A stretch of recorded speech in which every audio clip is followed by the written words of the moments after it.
want to say thank you to Jenna for that Venmo. Thank you for that donation that you sent via Venmo. It goes for Jenna. Thank you so much. We appreciate that, all right? Hope you're doing good. Hope you're blessed. Thank you again.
Our presenters, academics, librarians, AI specialists, students, colleagues, ladies and gentlemen, and those who have joined us online. It is my great pleasure to welcome you all to the Library Research and Innovation Day. Today's gathering presents an important opportunity for us to engage in meaningful discussions on research, innovation, knowledge sharing, and the growing impact of artificial intelligence within libraries and higher education. We are honored to host a diverse group of professionals and stakeholders who continue to contribute towards advancing research, excellence, innovation, and digital transformation in our institutions and communities. Our theme for today is Unisa LIS at the heart of innovation, advancing catalytic research. This theme reminds us of the important role that libraries and information services continue to play in supporting research, innovation, collaboration, and digital advancement within the academic environment and beyond.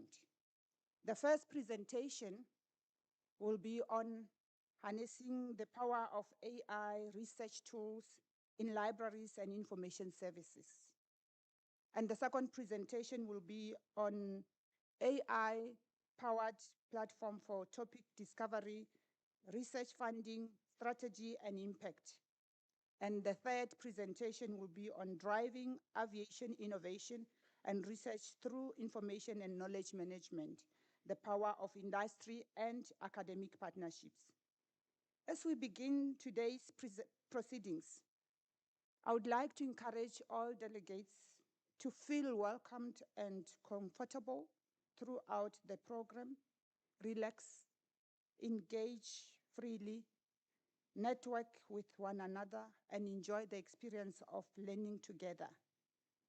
At the same time, let us apply our minds critically and creatively as researchers, professionals, and innovators. Let us use this platform to exchange ideas, challenge perspectives, and explore solutions that can positively transform our institutions and society. Of course, innovation begins when minds are willing to think differently, collaborate openly, and embrace new possibilities. May today inspire each one of us to continue researching, learning, and innovating for the benefit of future generations. I trust that you will find today's discussions enriching, informative, and thought-provoking. Once again, as the official welcoming will be coming, I thank you for being part of this important occasion, and I now wish you or wish us all a successful and productive Library Research and Innovation Day. Without further ado, let me first apologize that we were supposed to have started with tea and coffee to warm ourselves, and unfortunately, logistically and technically, it could not happen, but we will have lunch to be served. So allow me to call upon our Executive Director, Dr. Janice Divier, to come and welcome and open the session for us.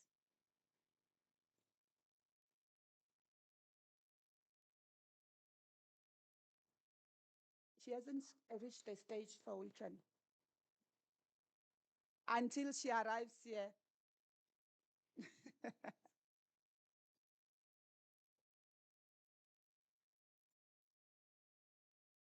I know. Good morning, colleagues. Bokhari always forgets the acting part.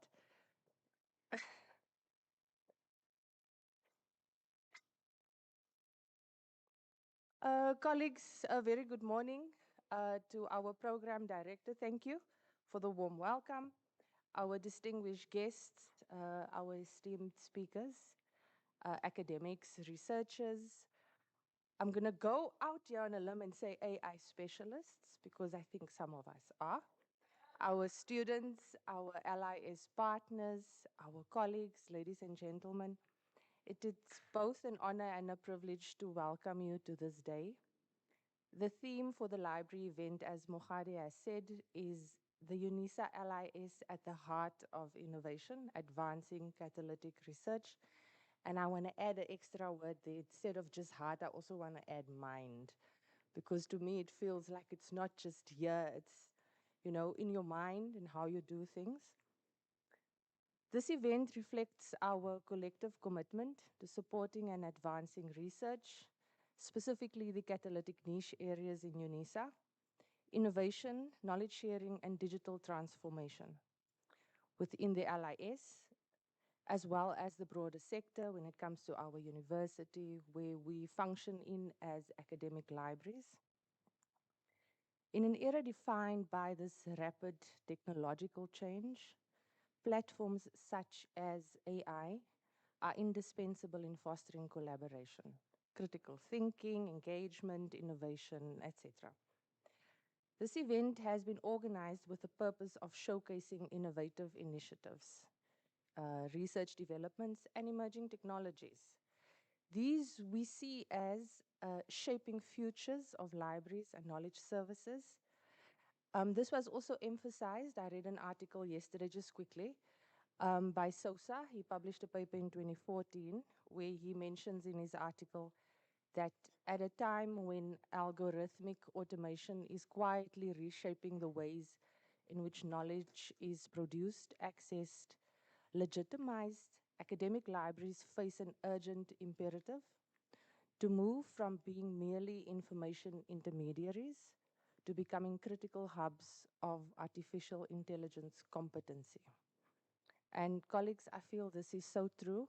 I think in the last months, I feel that my AI competence has just moved slightly. So at least when people are speaking to me in, I call it AI terminology, I now understand what they mean.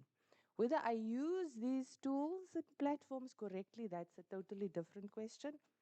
But you can feel the change that AI has brought within the library sector. We are particularly encouraged by the diverse audience gathered today, physically and online, bringing together a group of people from different aspects of life but working towards one goal. As libraries, we continue to evolve beyond traditional information repositories, providing traditional information services and support, into dynamic centers of digital scholarship and innovation. And librarians and information specialists evolve in terms of their skills, knowledge, and adapting to these changes. Um, like I said, in the last few months, I don't think there's a meeting that we've held where the term AI has not been used. In most conversations, we hear the term AI. So comparing this to last year and the year before, it is quite a change, and you can see the change in how we communicate as well. We are called upon to rethink how knowledge is created, and as libraries, how knowledge and information is presented, how it's organized, how it's accessed, how it's disseminated, preserved, and shared. AI is increasingly becoming a transformative force within our sector, within our library environments, and especially within our houses.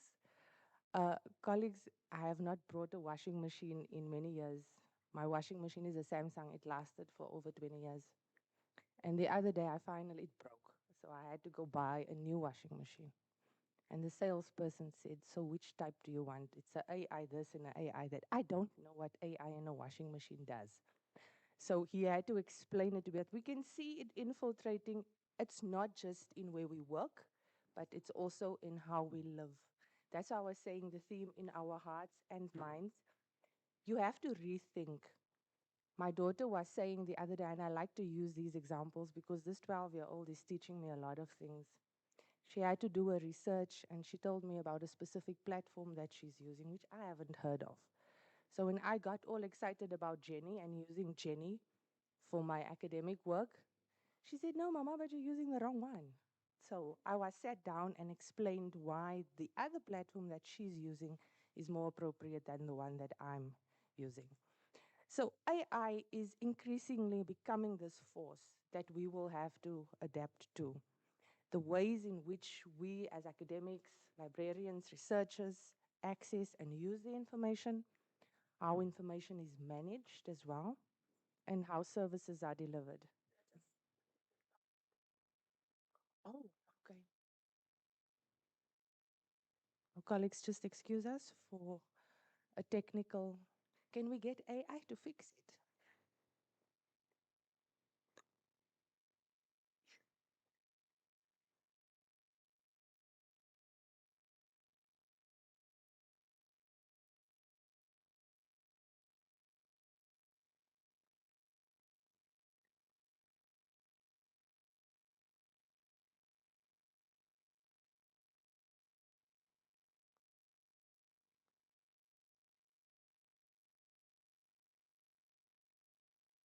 Good.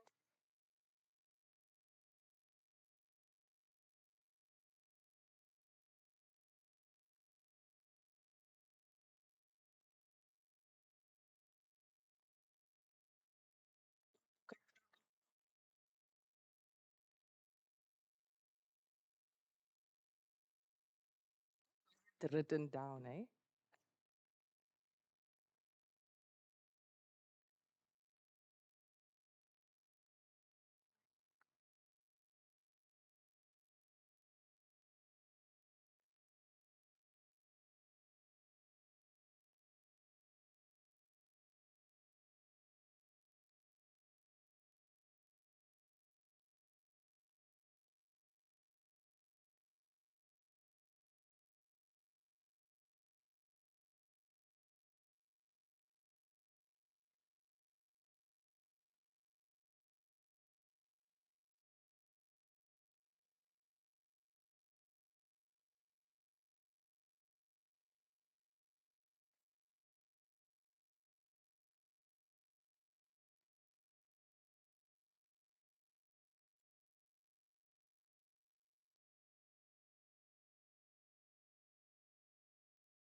Colleagues, can you hear us?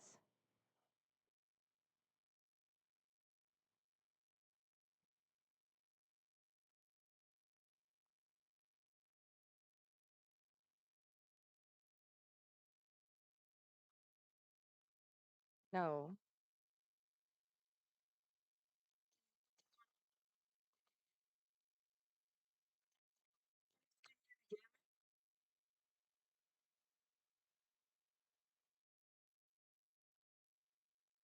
Yes.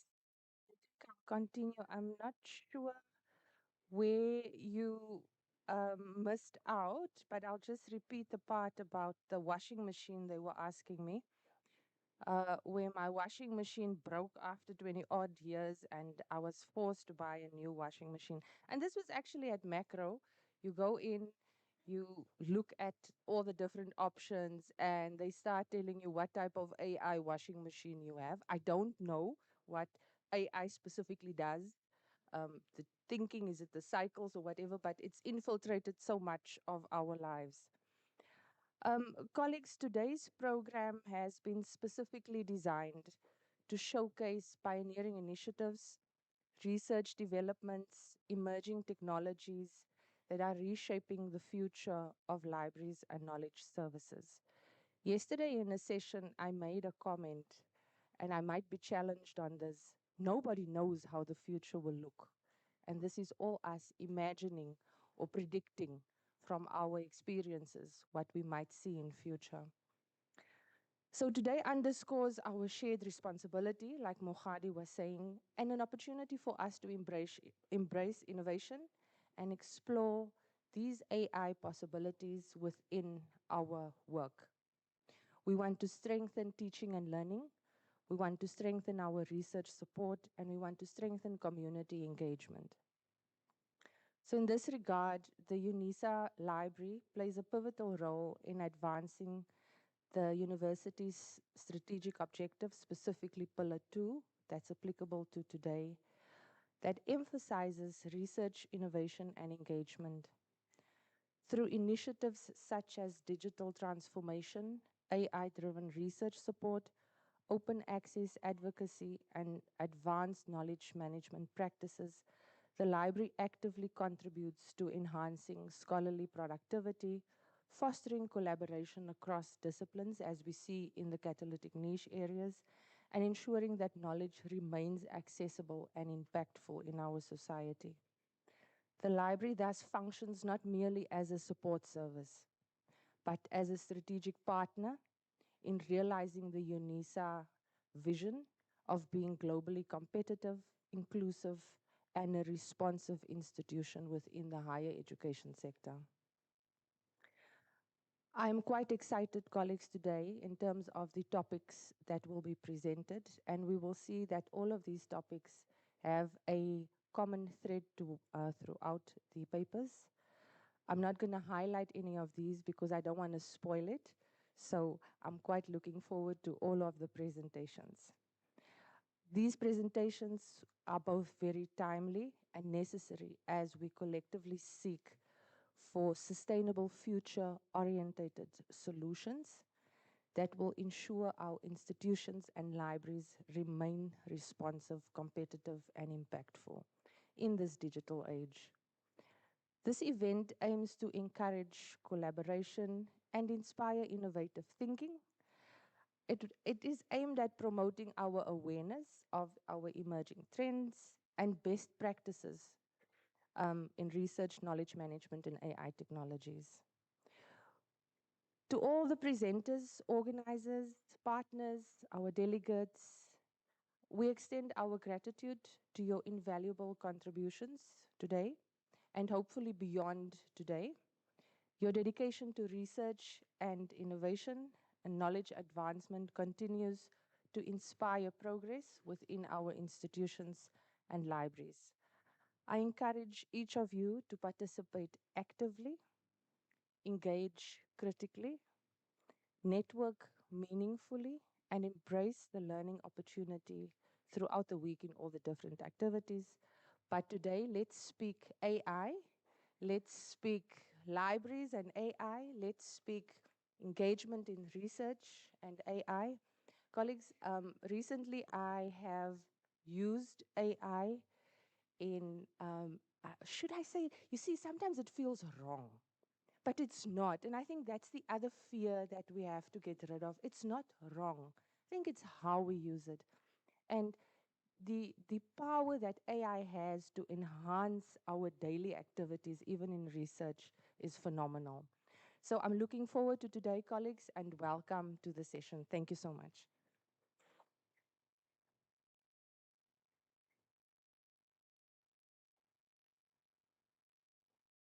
Another round of applause to our acting executive director.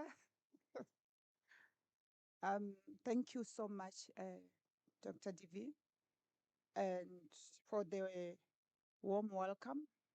Colleagues, I hope you are also hearing us now from the online group. Now that you have been warm welcomed, and as our acting executive director said, let's engage meaningfully, and let's do that while we are going to listen to our presentations. Ladies and gentlemen, allow me to introduce our first speaker. And before I do that, I will be reading the brief bio of our first speaker, who is Mrs. Sophie van der Walt. She's been seconded to be the web services developer, specializing in advanced literature searching and research support, also in her previous or her substantive position. Her work explores how AI can be integrated into academic library services in ways that are both useful and aligned with academic integrity and institutional frameworks. She develops practical tools, training, and Microsoft 365-based solutions to support research workflows, resource discovery, and innovation in higher education. That's very exciting for me. I'm not sure of you. Did you hear that? You don't seem to have heard what I've just been reading.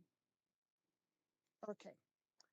Please join me in welcoming our first speaker, Mrs. Sophie van der Walt, a librarian who will be presenting on harnessing the power of AI research tools in libraries and information services. Over to you, Sophie. Morning.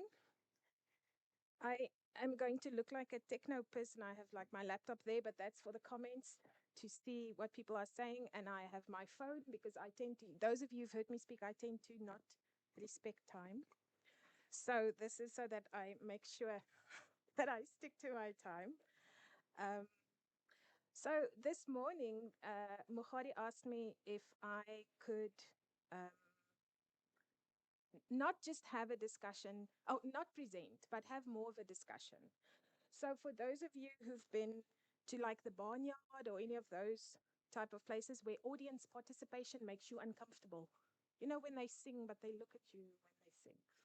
This is going to make you uncomfortable as well, because I will be looking at you. There will be questions. So I'll have a brief section where I talk, and then after that, I'm going to have questions. That our colleagues online can also participate in. I'll be monitoring the chat, and then our colleagues in the room as well. So the more you participate, like the better the vibe will be. Otherwise, I'll have a debate with myself, which will not lead us very far. But let's start. So I am doing harnessing the power of AI in research. So let me just get to the right one. So this is a little bit clickbaity, which I think is fine with AI, because AI sometimes lures you into one thing and then the result is actually something else. Because I am going to be talking, I'm not going to be showing you like this is a tool and you can use it this way. This is more to help librarians and our colleagues and our researchers think of how do we participate in this conversation around AI. We can't be passive recipients of the conversation at the university. We have to actively participate in it. So Uh, like, no, but I'm in Teams. Can you share from Teams? Or do you want me? There you go. So let me start with the first slide then. Why are you seeing my? Do you want me to rather share rather than share Teams?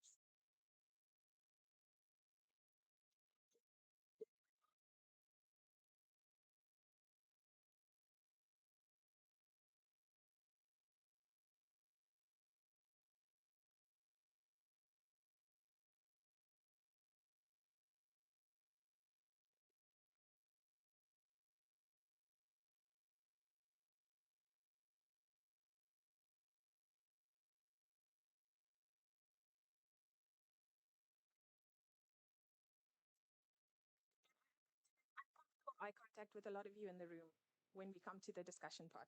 So I'm glad Dr. Janice talked about the washing machine and the AI. We also bought a new washing machine at Macro over the weekend that has AI in it. But AI is not something that we can opt out of. Maybe in your personal life, if you decide to not buy a washing machine that has AI.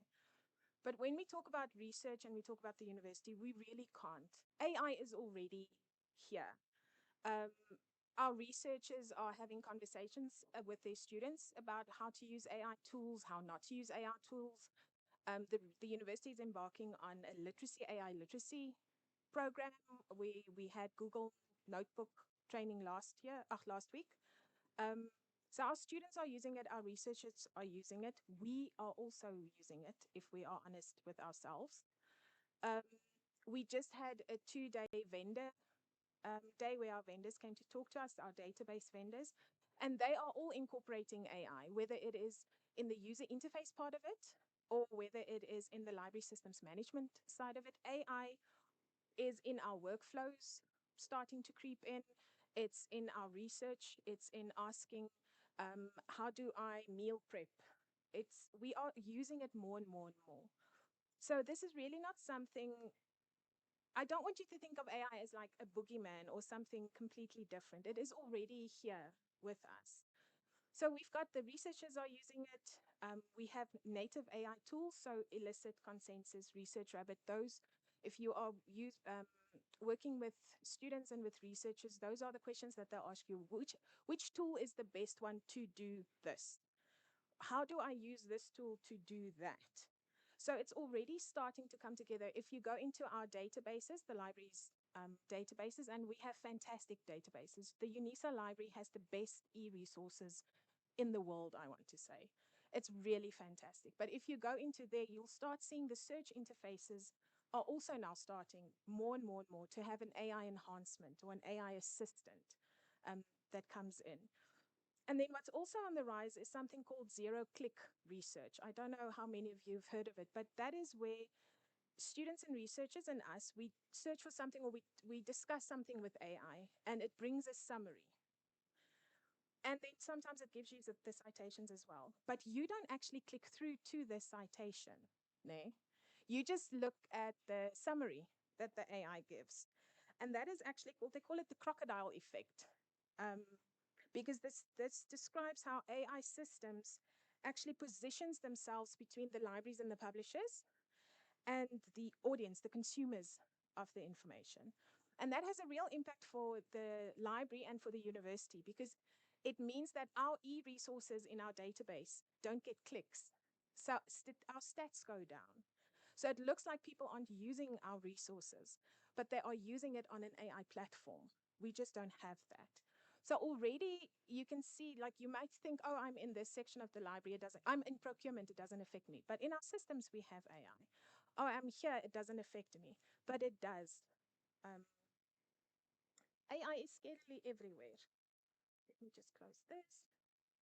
So we have if we talk about the ecosystem of research tools, we have, broadly speaking, like 3 things. We have discovery and synthesis. So that's your consensus, your Elicit, your semantic scholar, your Perplexly, those type of things, deep search type of AI stuff. Then we have writing and instruction. I think it was in yesterday's vendor session, or the first day they talked about rightful, I think. The first day. So that is where that one falls in. And then we have our database embedded AIs. So the database embedded AIs are more just searching within the database. But if you look at these, and I mean, these are very few, it's 12. How do we know that they are trustworthy? How do you know that you can confidently tell a student or tell a researcher, yes, use this one, how to use it responsibly? Because AI sounds very confident when it gives you the answer. So you can fall into a trap of believing everything it says just because it's like that annoying friend or somebody that you have that always knows better. So you are lulled into thinking that they are always right just because they talk with such confidence. So AI is the same, but you can't really trust it. In a study published in 2023, and I mean that's already 3 years old, 55% of citations that they looked at in that study were fabricated. So it means either the author was incorrect, the title was incorrect, the journal was incorrect, the volume, the issue, or the whole thing was made up. And then in a study published last year, they looked at how good AI tools are. I think they looked at about 12 to 13 tools with picking up retracted papers. So if you are saying I'm a responsible researcher, I'm using AI, but then also I'm checking are these papers retracted or not, almost half of them couldn't pick up if a paper was retracted. Which means if you then cite those papers in your research, you are perpetuating citation pollution. These citations are not true. They sound very confident, but they are not.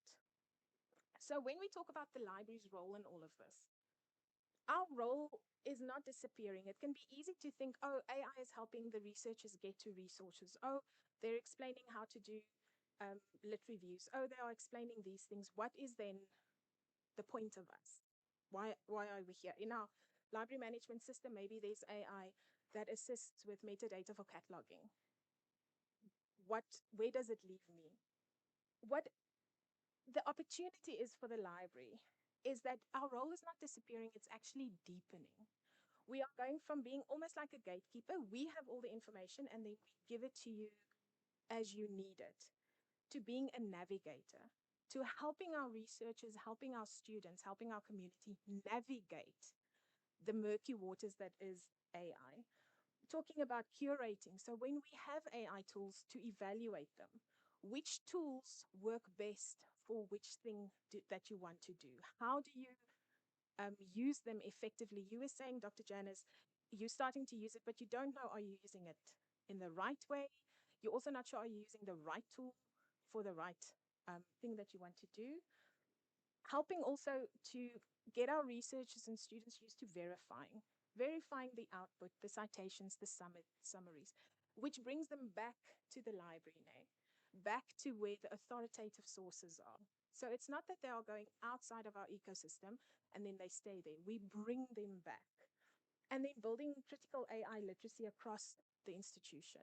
It's really, really important because we think students are way ahead of us and we think our researchers are way ahead of us. And I'm sure there are individuals, but as a group, they are also grappling with this sudden change. So we have a responsibility to help them navigate through this. So now I will be requiring audience participation. So I have 5 questions. I'm hoping we can get through them all to help us think in the room and online, my colleagues online as well. So the first one is, how can libraries ensure the ethical and responsible use of AI research tools?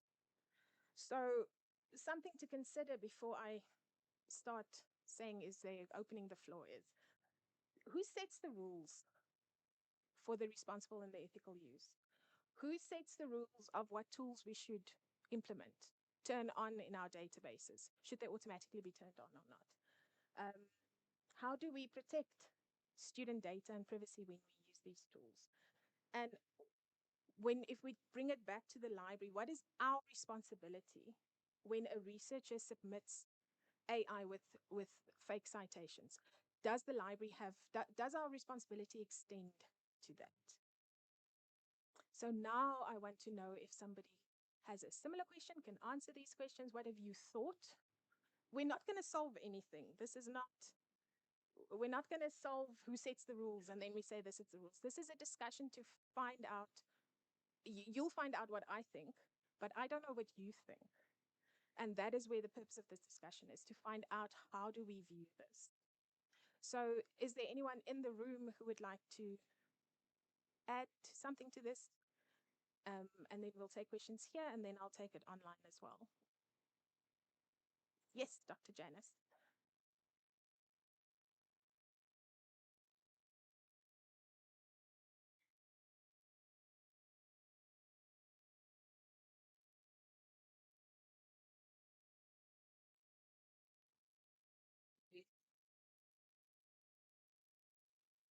So the vendors thinking is they turn it on without asking us so that students can discover it on their own.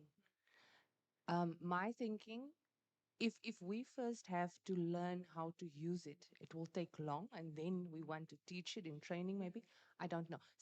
There I'm at a crossroads because I think it's a catch-22.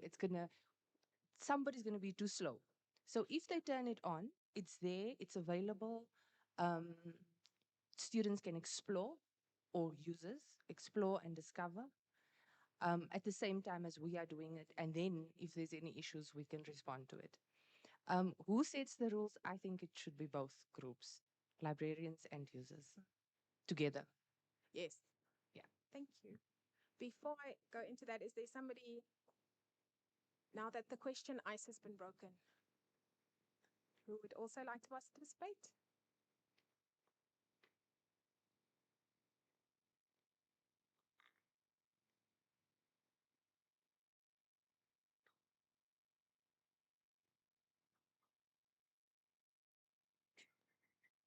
Thank you so much, Sophia.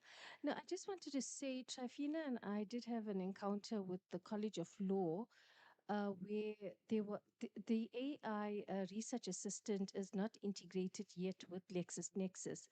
But the question came up when the academics actually attended the training, and they said in no uncertain terms that we actually need to make a decision with them, and they are absolutely anti AI for that specific database. So I think we really need to be careful with the databases that have the AI research assistants automatically embedded in them, because it just depends on the database and what the academics actually want their students, or how they actually want their students to do research. So we need to be really, really careful with the integration of the AI research assistants within some of our databases. Thank you. I think it's a very good, both of these questions, and you might think these questions are just in the room, but I consume an enormous amount of literature on AI on an almost daily basis. And these are also questions that all of the librarians across the world, in all the listservs I have, all the newsletters, all the Substacks that I'm subscribed to, all of us are grappling with the exact same issues. So if the searching in the databases and AI is something that you're interested in, Aaron Tay has a brilliant Substack that he publishes every 2 weeks to every month. And he recently also talked about the AI tools. And there are actually librarians who have developed matrices, evaluation matrices, to assist colleagues like us to say, if a database has an AI enhancement and assistant, what should we look at before we turn it on? What are the questions we should ask the vendor? What are the questions we should ask ourselves when we are testing? Because it's like you were saying, they just turn it on, there's no testing. So it's almost like handing your toddler a smartphone and then expecting them to be safe online. You do need to have guardrails. You do, as the librarians, we have that responsibility, I think, to guide that. So that is definitely something that I think we should start looking at specifically our library, is having an evaluation matrix. And before a vendor simply turns something on, to have a look at what's going through. And to your point, Yegas, that you were saying the lecturers are saying they don't want it turned on. There's also a conversation starting to happen to say you shouldn't, we apply AI almost blankly to all levels of students. We don't ask what is the lecturer trying to teach the student in this assignment. Is it that they should learn how to synthesize information? Is it so? Where are they? Are they undergrad? Are they masters? Where are they? Because there's a certain level of friction that is needed when you're searching for information.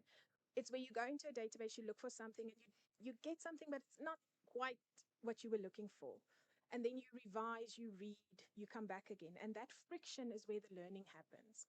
And with AI in our databases, the friction is removed. And they are starting to say that for undergrads, that friction is actually needed.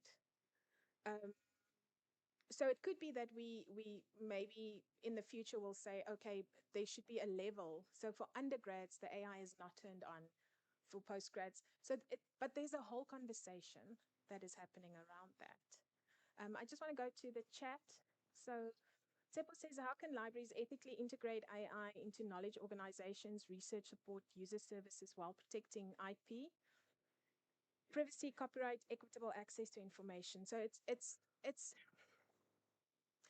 very it's very difficult for libraries to answer. It was like what you were saying, Dr. Janice. Our students are using it while we are still learning how to use it. Um, Michelle said on the chat the AI policy should be guiding us. So there's also this problem with our students and our researchers are using these tools, and the university is taking quite a little time to catch up on on how to manage this, maybe, or guide students. And I don't know if you've seen, but most of the universities overseas are moving away from policies.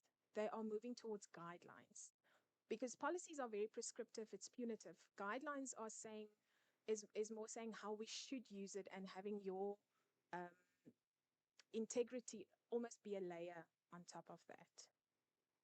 So let's move on. I Sophie, can talk forever hello. on this. Yes, fine. Okay, I just want to add on to what Yegis has mentioned already.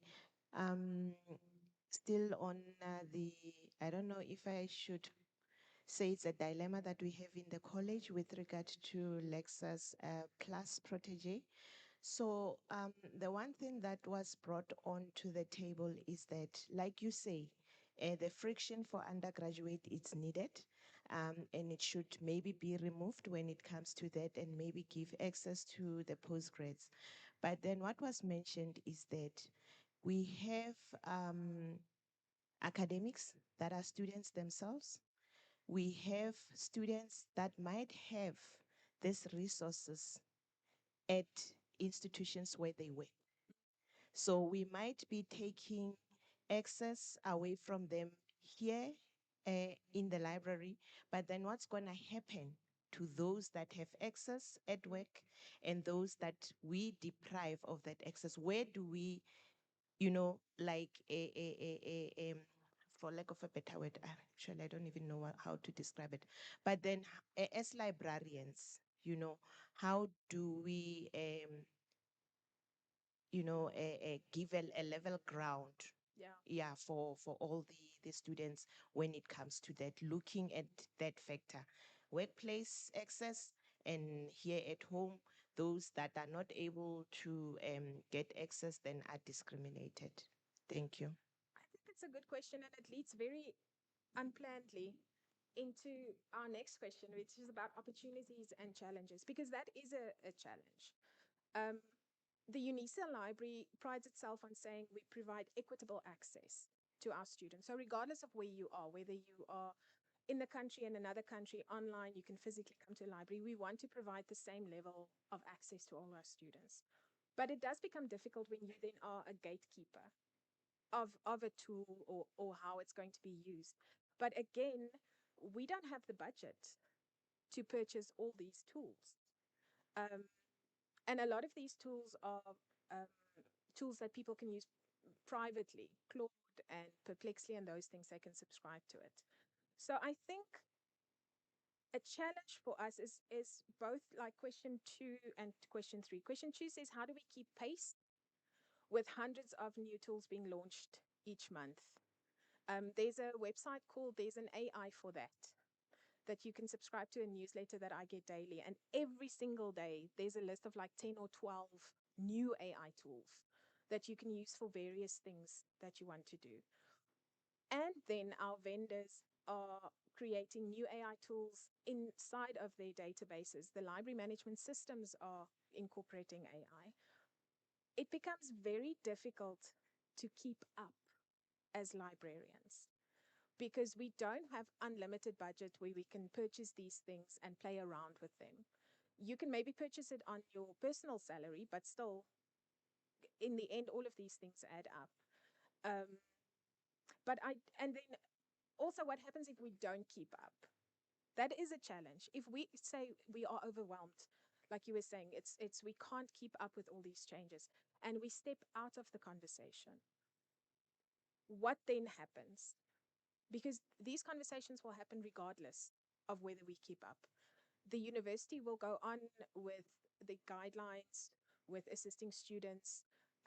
AI and plagiarism is a big thing at the moment in the colleges as well. Those conversations will simply absorb the hole that the library left, which I don't think we can afford, because we are knowledgeable in our systems, in research and how it works. We can't afford to opt out and say, oh, I'm overwhelmed. I can't. You have to figure out how you can just be whelmed, not overwhelmed or underwhelmed, but an appropriate level of wellness, which I think is a big challenge for us. Is there a question around this? Okay, I'm going to move on because I think, okay, so this brings us back to, okay, but how can all these tools that we have improve research support services, but we keep the humanness, the human-centeredness of the librarian and librarianship? So we have to have conversations in the library to say what tasks in the library should AI never replace or never fully replace, where the librarian still has the oversight or the AI is not even involved at all. Because guys, we worked without AI for years and years and years. Some of you longer than me, but we have all had very professional careers without AI.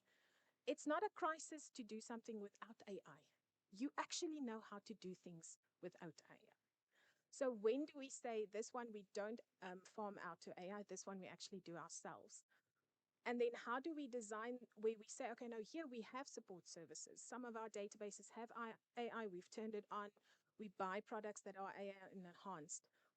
How do we have those, but we keep the human, the librarian, the student in the center of that, so that you don't outsource your thinking to an AI model? And then if we say AI can teach critical thinking, do we believe that, or do we say no?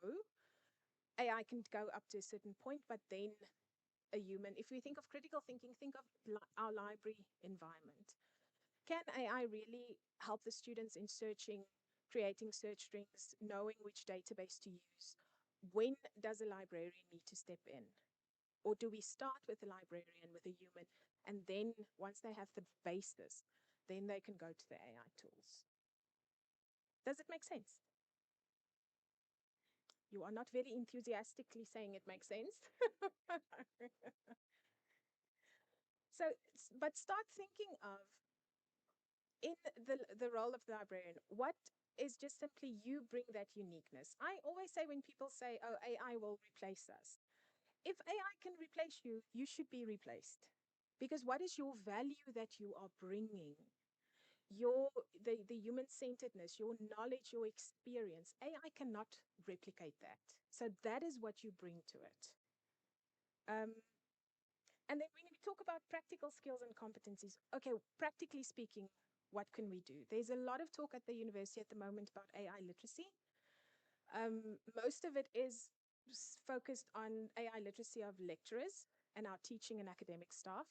The support staff we attend those, but it's not really focused on our business and what we need. So maybe with the library should look at how we can fill that gap. AI literacy for support staff, where it's not talking about assessments, curriculum design, and those things. It's more talking about more how you're using AI in your workflow, in what you're doing every day. Um, and then coming back to the first question that Dr. Janice was also talking about is how do we train library staff where we have this big gap of digital natives to late adopters? I don't know if you know the technology adoption curve. It looks like a bell. So you have, when there's a new technology, you have early adopters who are very excited about it. And then you have people who are like, I'll wait and see a bit until a technology has settled a little bit and everybody or a lot of people are using it. And then at the tail end, you have the late adopters.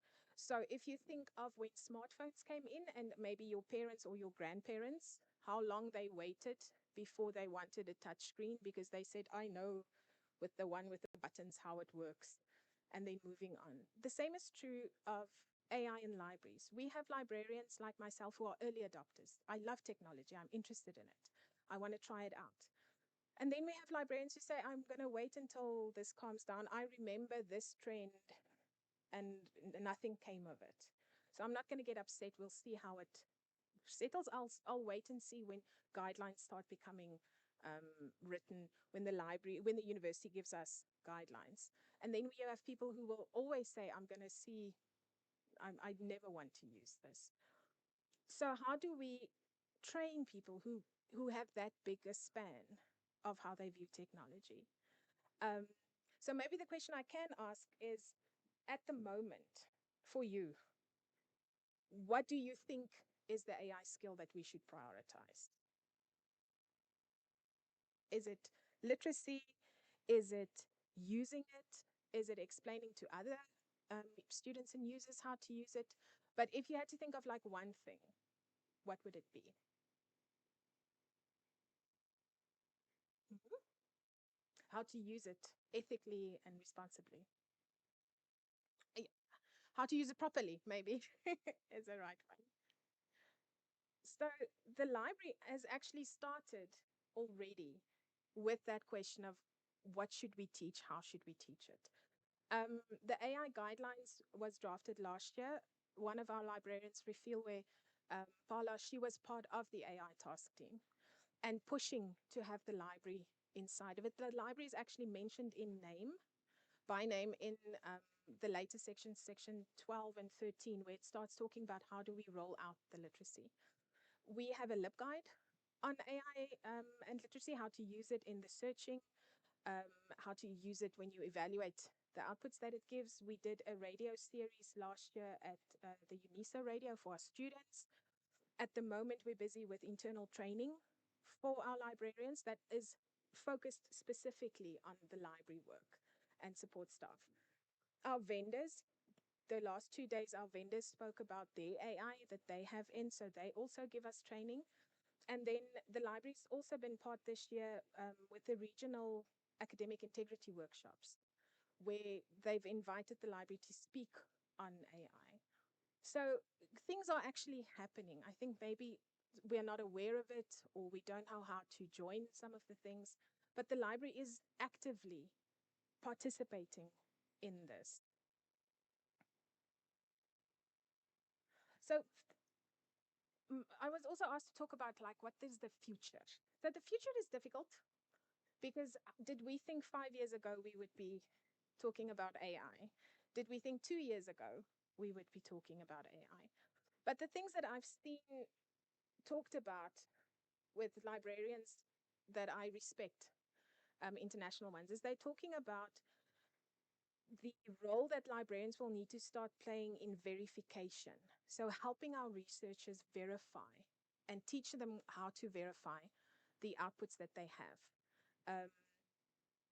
And we'll have to definitely step up the visibility that we have within the AI assisted research that our lecturers and our students are doing. And it's really difficult because at the same time that we are learning, we have to be teaching people. And we still have to do our normal day-to-day job. AI has not replaced the normal stuff that we still have to do.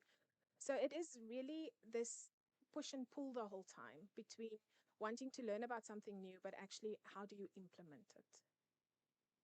Um, I see there is a comment that Michelle left on the comment where she was saying demystifying AI and providing practical examples of how to use it in an ethical manner, both for students in training and by the use of librarians in their day-to-day tasks. And this is really important because a lot of the AI trainings that I attend and that's presented is very vague, which I mean, mine is as well, but this is not a training session. This is to help you start thinking. But you walk away and you think, I don't have anything I can implement. Like, I didn't know how to do X, now I know how to do X. So that is definitely something, and it is really difficult in the vacuum of we don't have published guidelines of the university. It becomes difficult. But I do want to leave you with this because I'm aware I'm a little bit over my time. The future of AI and libraries is not going to be shaped by AI, guys. It's going to be shaped by us in the room and our colleagues joining online and watching online. If we opt out of the conversation, the gap will be filled by our vendors, by our researchers, by our students, and they will then determine where it's going. So I wanted to end. I don't know how many of you are aware, because I learned about this yesterday, but the Pope published, Pope Leo the 14th published the encyclical letter Magnifica Humanitas about the human person in the time of artificial intelligence. They published it within this week. An encyclical letter, I'm not Catholic, but the way that I understand it is a teaching letter that the Pope sends out to every single Catholic in the world. This letter is supposed to be read at church, be put up, be discussed in church. More than 1 billion people are Catholics. So this is going out to more than 1 billion people in the world. And in this letter, the Pope talks about the seismic shift that AI is bringing for humanity. Because it is these encyclical letters, not every Pope publishes one. They usually only publish one in a lifetime. And it talks about a thing that fundamentally changes where we are in our culture and in our world. And it's such a good letter because this letter talks about how we should look at AI and the responsibility we have in keeping the human centeredness and the responsibility we have talking about what Trifina was saying, also the equity within it. And in that, he talks about when in the Old Testament, when the Jerusalem wall was broken down, and I think it's Nehemiah who went back and wanted to build the wall. He went back and didn't build the wall himself. He talked to the people in the city, and then they decided, you will build this section of the wall, and you will build this section of the wall. And in this letter, the Pope says, that is how we have to think of AI. I mean, he says a lot of things, but this really stuck with me, especially for today as well. You build the wall where you are at. We are in the library. We build the AI wall in the library. So that is the role. When we're saying what is the role of the library in all of these AI discussions, we are not building everything. You are only building the section where you are. If you are in procurement, you are building the wall in procurement. If you are in cataloging, you are building the wall in cataloging. If you are in searching, that's where you build it. If you are with client services, that's where you build it. And when each one of us build the section of the wall for AI, the guidelines how to use it, when we step back, the library has actually built the wall. So that's how you I know it's overwhelming, but if you think of where I am and how I can contribute where I am, it starts becoming a little bit more manageable. So that's it for me. So AI is powerful, but guys, not as powerful as a librarian.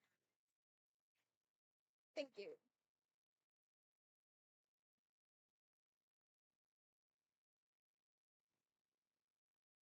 Wow, another round of applause for Sophie.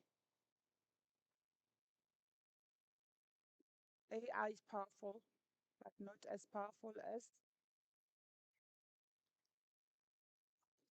it is powerful. I didn't hear librarians saying, as not as powerful as. Good. Thank you very much, Sophie, for the insightful and thought-provoking presentation on the transformative role of AI research tools within libraries and information services. And also, we would like to extend our sincere gratitude to thank you for reminding us that our role as libraries are actually not disappearing, but the more they are deepening. So that's a very powerful indeed. Let us go out there and shape the future of AI in what we would like the future to be. I don't know how have we ever or have we started with building our walls? Fatima, in cataloging? Have we started building our wall? David, as personal librarians? Have we started building our walls? The walls in your sections? Uh, Yegis? Harold? So let's think about it. Thank you so much. Thank you once again for your valuable contribution, Ms. van der Walt. Let's move on, colleagues, to our next speaker, who is our second speaker. Let me share with you the brief bio before the speaker comes in. And this is then Dr. Rifilwe Mabaso, who is the head of Department Information and Knowledge Management at Air Traffic and Navigation Services, ATNS in brief. With extensive experience in information and knowledge management, information governance, research, innovation, records management, library services, and organizational learning. Dr. Mabaso holds a PhD in information science from the University of South Africa, Shine, Unisa Shine. Dr. Mabaso has served in various leadership and governance roles within professional and academic bodies, including board and council participation in knowledge management, library, and information science sectors. She is currently involved in several professional associations and contributes actively to national and international knowledge management discourse through conference presentations, research, collaborations, and thought leadership engagements. She is the former chairperson of the National Library of South Africa and currently serving as the chairperson of the South African Library for the Blind. Amongst others, she provides strategic leadership in strengthening the Memorandum of Understanding, MOU, between Unisa and ATNS, and that aimed at bridging academia and industry through collaborative research, innovation, knowledge exchange, museum development, air traffic qualification and accreditation, and capacity building initiatives.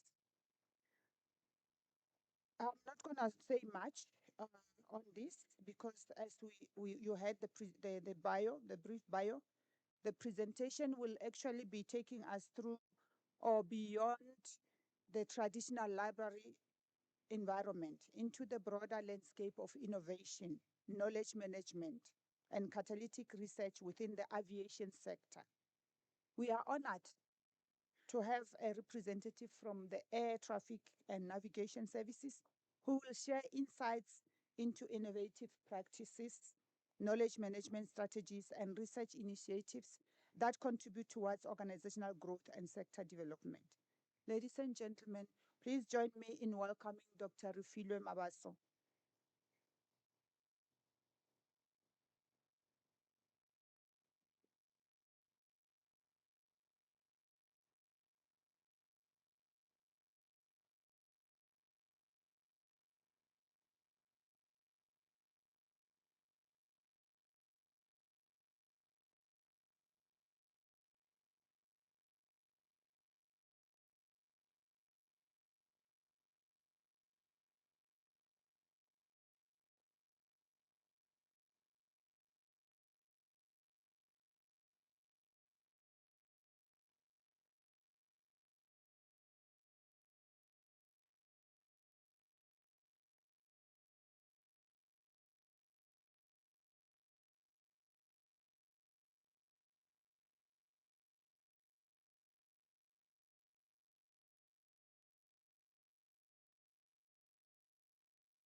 while waiting for AI to assist us, good morning, everyone.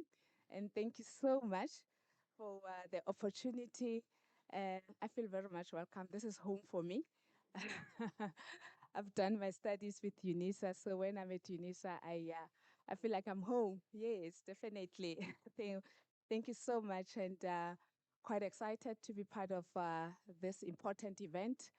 Um, I must say, when I was saying to my colleagues, which I hear with me, I'm very excited if both my librarian and the assistant librarian are here.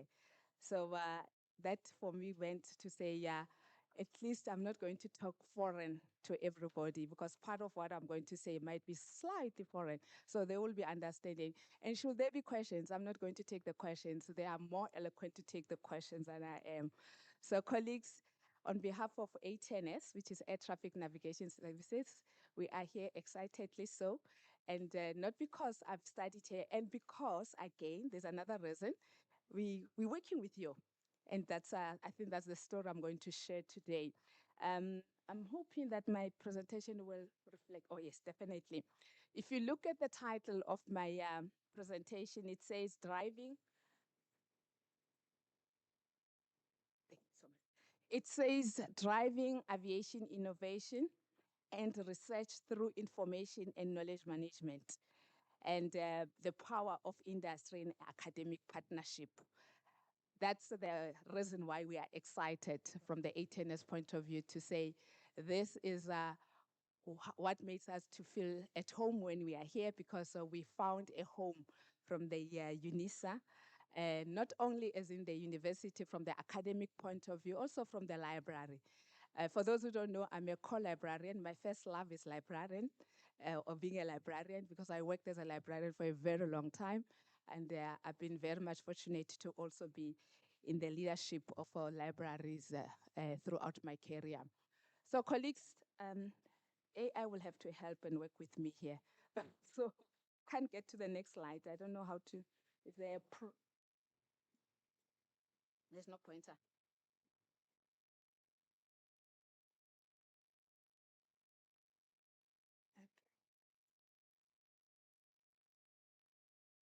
Right click. Oh, okay, perfect. Thank you. Thank you so much.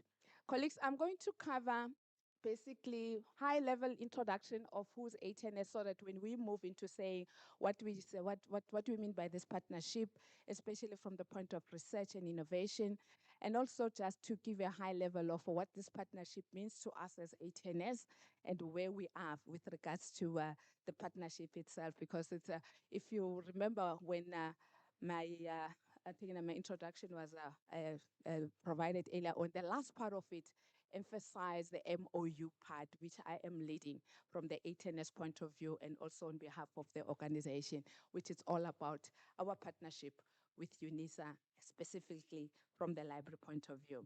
So it's, and also obviously I'll cover part of the challenges and also the opportunities that we've already started enjoying. So as ATNS, we really have very much interest in terms of research, and I'm sure you'll agree with me, there's no organization that survives without research. Because research gives us that forward thinking, give us an opportunity to know where we are and also where we're going. So especially in an aviation sector or environment that we are operating in, it is a very highly intense environment where knowledge is created every second, every minute, and it is as intense as into that it's all about safety. And I'll explain why. I mean, our priority and our business, when somebody asks us, what business are you in? We say we are in the business of safety, because we are all about saving lives. I've recently attended a workshop, and we were asked around. It was a executive workshop with heads of departments. And we were asked around by the facilitator to say, why do you think your job is important? And one person, which really made us to gain more confident about what we're doing as ATNS, said, you know what, we're actually even far lifesavers, because we save lives. not necessarily from the point of being in a theater and doing an operation, but on the point of saying we're sitting far from where nobody sees us, but we are saving lives every second of of our lives. And I'll explain that. So for us, as I said earlier on, it's all about ensuring that we research, we become innovative, we remain sustainable, and become very much in the cutting edge. So more than anything, information is critical for us as A10s. It is so important in terms of also securing it from the point of knowledge together as safeguarding, and also all about ensuring that uh, we've already, as an organization, acknowledged that research is expensive, very, very expensive. And I'm sure you'll agree with me, especially from the library point of view. And that itself, and it moves, it's rapid, it evolves.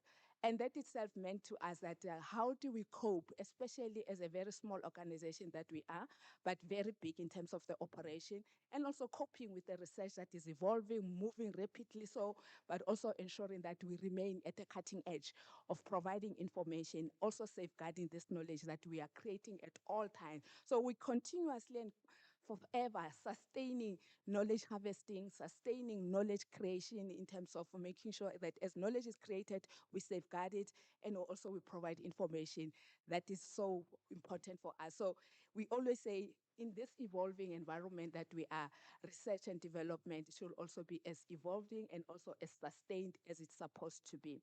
So yeah, I'm really going to struggle with this laptop. The disadvantage of not using your own laptop. So roughly, or not roughly, high level in terms of who is HNS. Some already have worked with us. They know, just like some colleagues which are here, they know HNS quite well. We are a state-owned organization. And I'm sure you all know, all of us have one way or the other at some point flew, isn't it? So we fly, and half of the time we're looking at the pilot as someone who's taking care of us. I'm going to disappoint you. They are not taking care of you. Yes, we we are taking care of you as air traffic navigation services. Pilots takes instructions from us. Pilot, they listen to us what to do. The guys or the girls and boys who are sitting at those towers at each and every airport that you go to or you are in the vicinity of, who are sitting at those towers, that's why I've got a tower there as an example, are the people who are taking care of you. These are the people who are taking care of the skies. These are the people who are making sure that as soon as you board into that aircraft, your life is up to them. You might arrive, you might not arrive. And it's not about the pilot. That's why when you die, you'll die with the pilot. Yes, because they don't take care of you. But the person who's sitting there at the tower will be knowing how you died and will be knowing what happened. And they will give a report of that. So that's what we do. So we obviously report to the Minister of Transport. We are a sole provider. We don't have competitors. We are the only provider of air traffic services in the country and even across the borders of South Africa, because we own plus minus 6.1% of the airspace, and that itself meaning that part of the SADC areas that we control in terms of the airspace. And also, we are also, our main objectives, as I said, our business, it's all about safety. It's we making sure that as you board into that flight, and then when you hear that aircraft is either reversing or even taking off, the pilot is just actually taking instructions, and that's why sometimes you just find that sitting them. I mean, you find them sitting at the cockpit, folding their arms. Somebody's taking care of you, and these are the guys or the boys and girls and very young kids, if I can tell you. We are talking about the 23-year-olds and so on, who are really taking care of that life of that as you're doing. And we obviously highly regulated.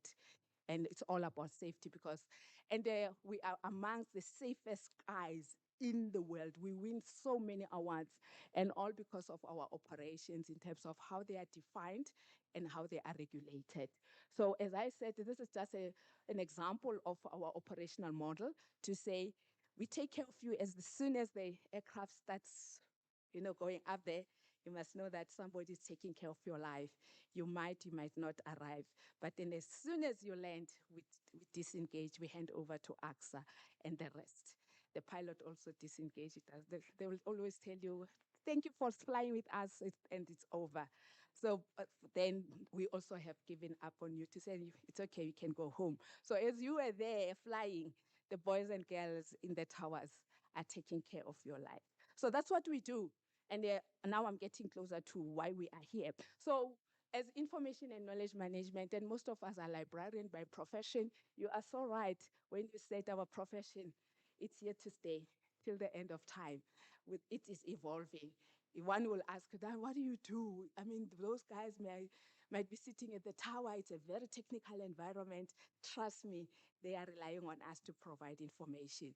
And we really need to remain as current as possible in terms of providing them with information.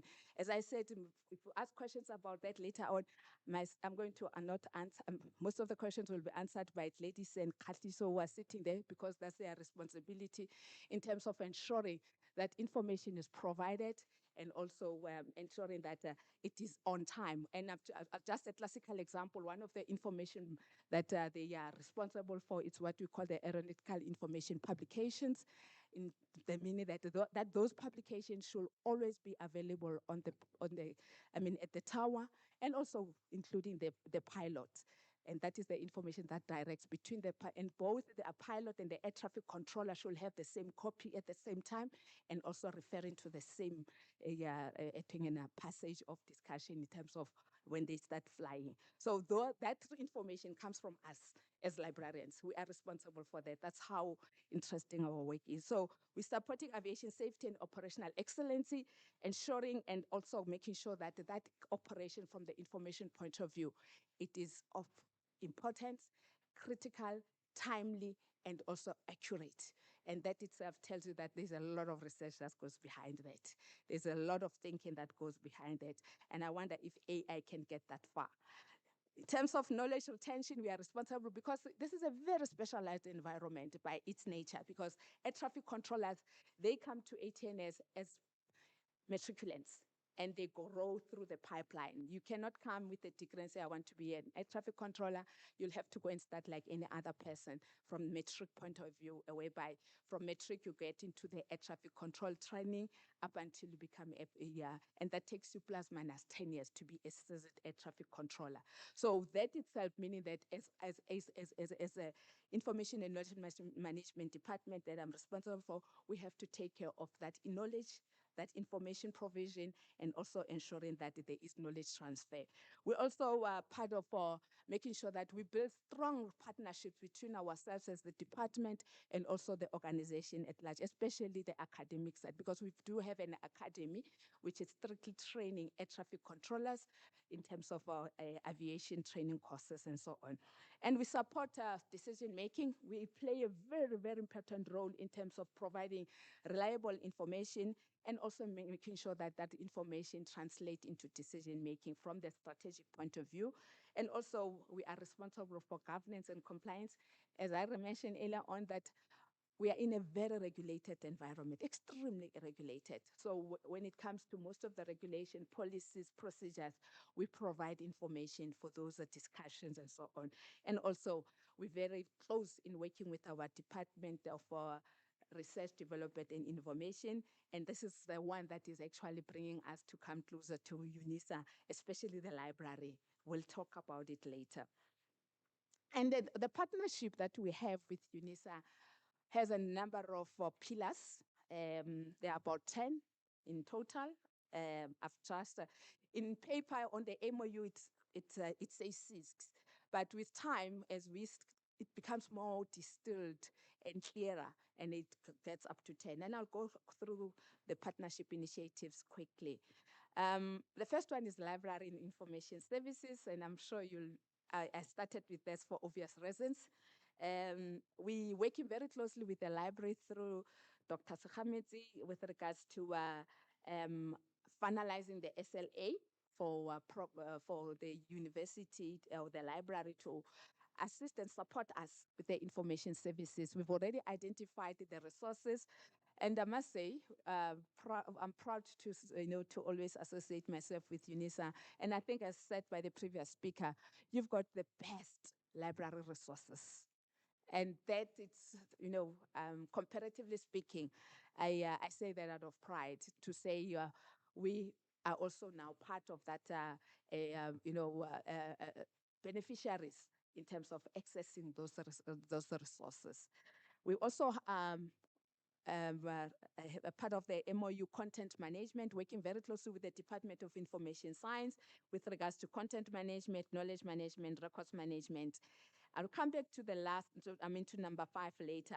One of the areas from the relationship and partnership that is very, very important, and also brings us very close to you to this relationship. It's the aviation training academy qualifications. As I mentioned earlier on, that unfortunately, for you to become an air traffic controller, you only have one institution that can train you in South Africa. And we're not only training South Africans, we train the whole continent. We've got, students coming in from Zambia, Senegal, Nigeria, you name it. We are the best academy in Africa. We're competing with the likes of Sweden, Australia. Globally, we are very much competitive in terms of the accreditation and academic qualifications. So, okay. Is it? Okay. All right, just as she's trying to fix that. So we are very much competitive with regards to the offerings. And that's the reason why we came to UNISA to say qualifications that we are the best courses that we are offering, but they're not yet accredited. And they are not yet at the level whereby it's a degree. There are most of them that are just courses, certificates, and so on. So UNISA partnership with us, it's about taking care of that part of elevating this qualification to be degrees, honors, masters, and so on, depending on the discussion. The discussions are very robust. There's a lot of work that is happening behind the scenes. And this is where, again, at a later stage, as the library, both the UNISA and the ATNS library, has to come in terms of supporting this initiative. We currently do not have a physical library, something that I did not mention. Our library is digital, full-time online virtual library. However, through this initiative, we are hoping to actually establish a physical library at our academy. And this is also it's part of the relationship that we are building to say UNISA will assist us, will work together with us in establishing a physical library at the academy. So those are some of the things that we are throwing strength from the institute, from UNISA. And I've mentioned the research. We do have a research and development and research development and innovation department, which looks at air traffic management services across the whole sector. However, about budget, it's more about our financial muscle.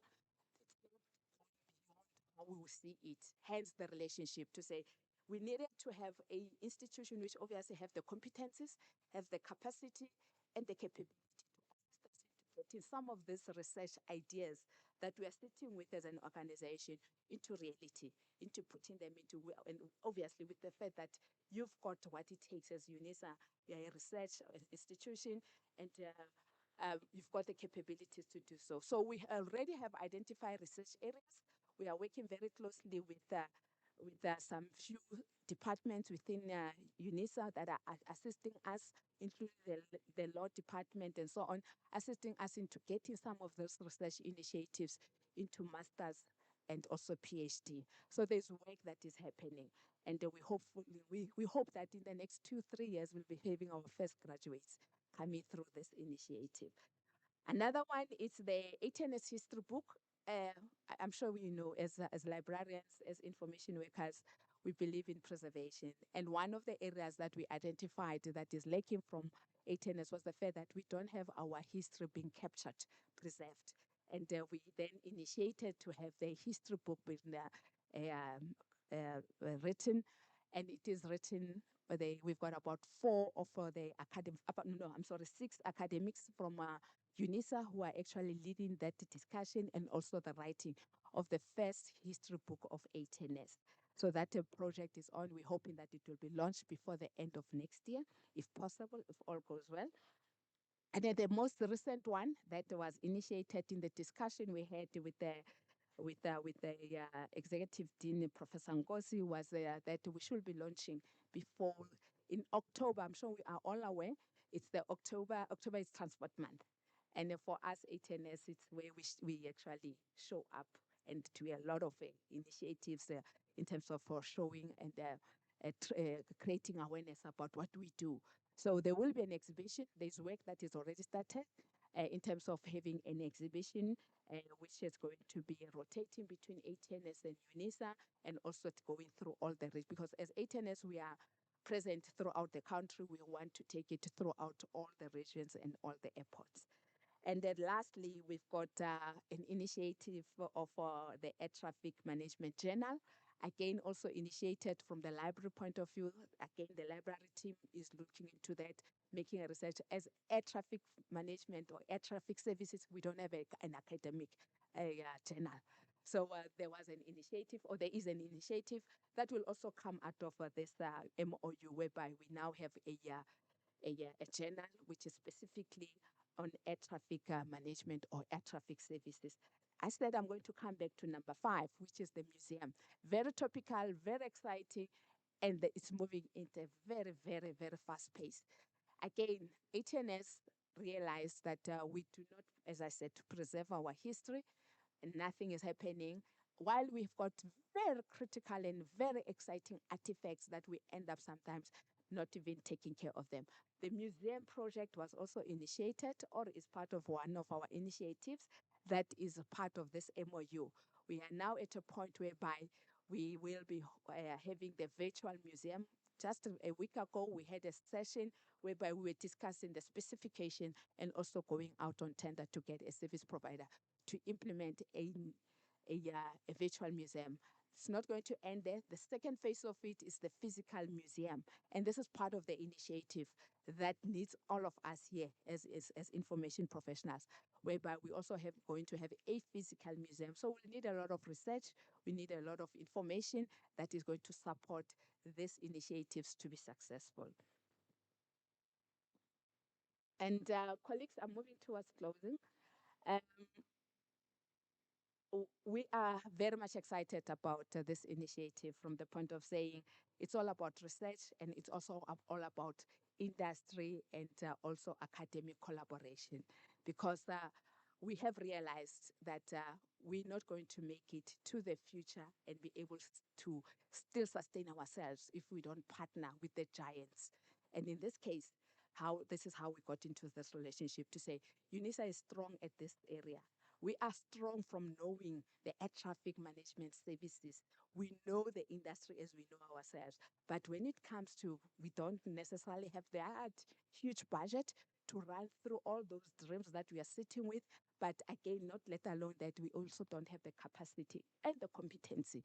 So this relationship for us is more about research partnership to bridge that two, bridging the practice side of it and also the academic side of it, to ensure that the research also actually grows and sustains the industry. And again, providing the real time for us, from us, because we've got real time data, real time knowledge, real time information by virtue of the business that we are in. But it ends up sitting nowhere. Sometimes it ends up as what we call dark data, because nobody uses it. But then if we bring it to the fore to researchers, that itself will bring a lot of innovation if it is shared and it's also being used appropriately. So for us, UNISA contributes research capacity, academic expertise, and also innovative thinking. So that's how, as ATNS, we see this relationship getting so collaborative research for us, we believe is going to support and sustain the aviation sector in terms of advancement and also in terms of national development. And we know whatever we do as ATNS is not only for the ATNS, but it's for the country, and also for to sustain, to still remain competitive in the global space. And yes, obviously, we're not going to survive. There will be some challenges. But despite those challenges, we still identify opportunities. Technology. We just had a presentation about AI. If you ask me how we're doing as ATNS from the AI point of view, yeah, I wouldn't answer. There's a lot of avoiding the discussion, all because we don't have the capacity to even sit and think about it, and to also, and to an extent of say, some of us see it as a threat. Some of us are saying, let's embrace it, but do you have time to actually even say, how do you conscientize the organization? How do you get, but if we are partnering with the giants like Unisa, whereby one of the webinars that we are planning is also to sustain the awareness, creating this interest of AI in the organization.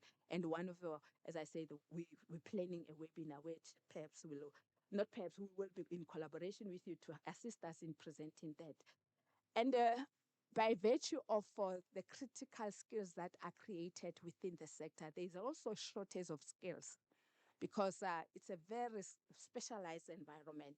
And now people are retiring. We've got new people coming in. There isn't much that is happening. So there's issues that we are dealing with from the point of skill shortage and retiring workforce. And also the digital space that is growing in a very rapid space, and not coping as an organization. We'll have all these types of strategies developed, digital transformation strategy, you name them. We've got the roadmaps and so on.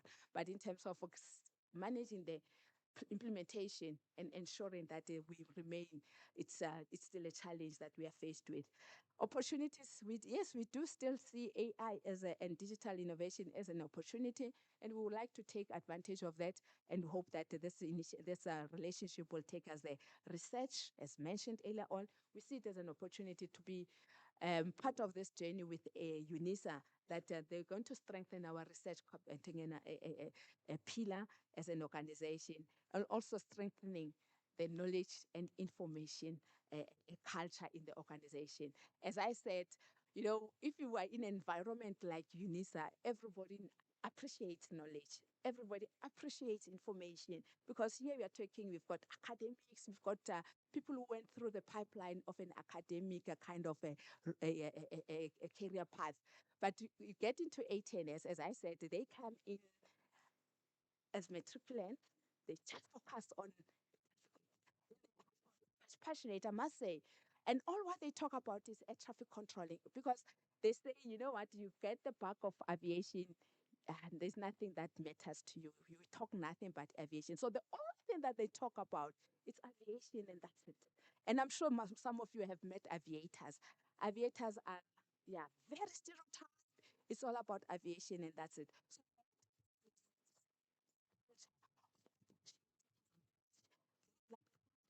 of appreciating information and also bringing it into the environment or the organization. That is the importance of why knowledge and information is important and critical for the future of the organization. In preparing for that future, for us, it's, let's say, the only professional in the world, according to them, is air traffic controlling. And we want to bring that to say, no, we're all important, be it being whatever profession you are coming from. So colleagues, this partnership for us as ATNS is quite critical. It's very important, and we believe that it will take us to another level of collaboration and also strengthening, not only for Unisa, not only for ATNS, for the nation and also for the globe to remain competitive. Thank you very much.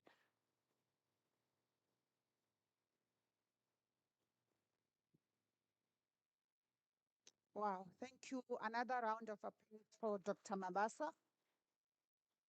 Every time I come here, I adjust this, and I thought AI will just assist me to adjust this. Um, Colleagues, you should be aware that the discussions, especially for the second and the third presenter, Sophie has managed to incorporate it because she will be excusing herself. Oh, you can stay a little. But for now, thank you. Thank you so much for that information and inspiring presentation, Dr. Malasa. We are so proud of LIS in ATNS that they provide that relevant and critical information to our air traffic. And insights of innovation, knowledge management, and catalytic research have demonstrated the importance of strategic thinking, collaboration, and continuous innovation in driving organizational excellence and sustainable development. We are also proud to note that you have the extremely regulated procedures at TNS. We truly appreciate your contribution and the valuable perspectives shared with us today. Colleagues, those who did not arrive when we start, I apologize on behalf of myself that we don't have tea and coffee due to technical issues. As you are aware, our cafeteria is closed, so we are juggling around, but definitely you will have lunch. So my apologies on that. And I would request that we take a 5 minutes body break, 5 minutes, colleagues, so that we come back and proceed with the last speaker and then the discussions as we wrap up.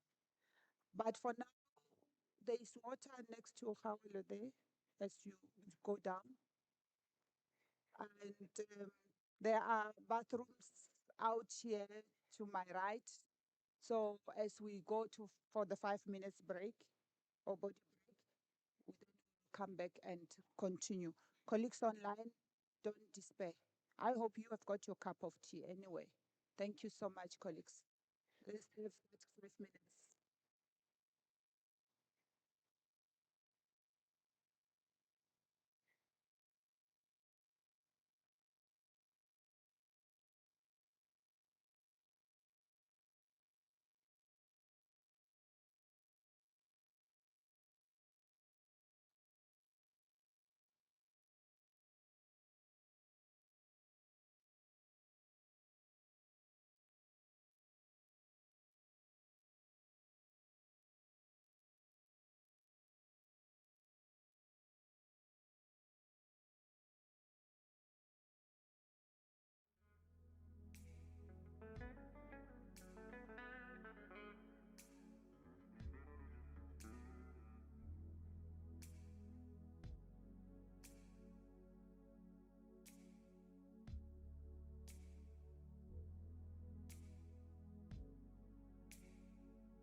Thank you, colleagues online. I hope you guys are sorted. You are much better than us this side. Ladies and gentlemen, we are now going to listen to our third speaker and our final presentation. And allow me to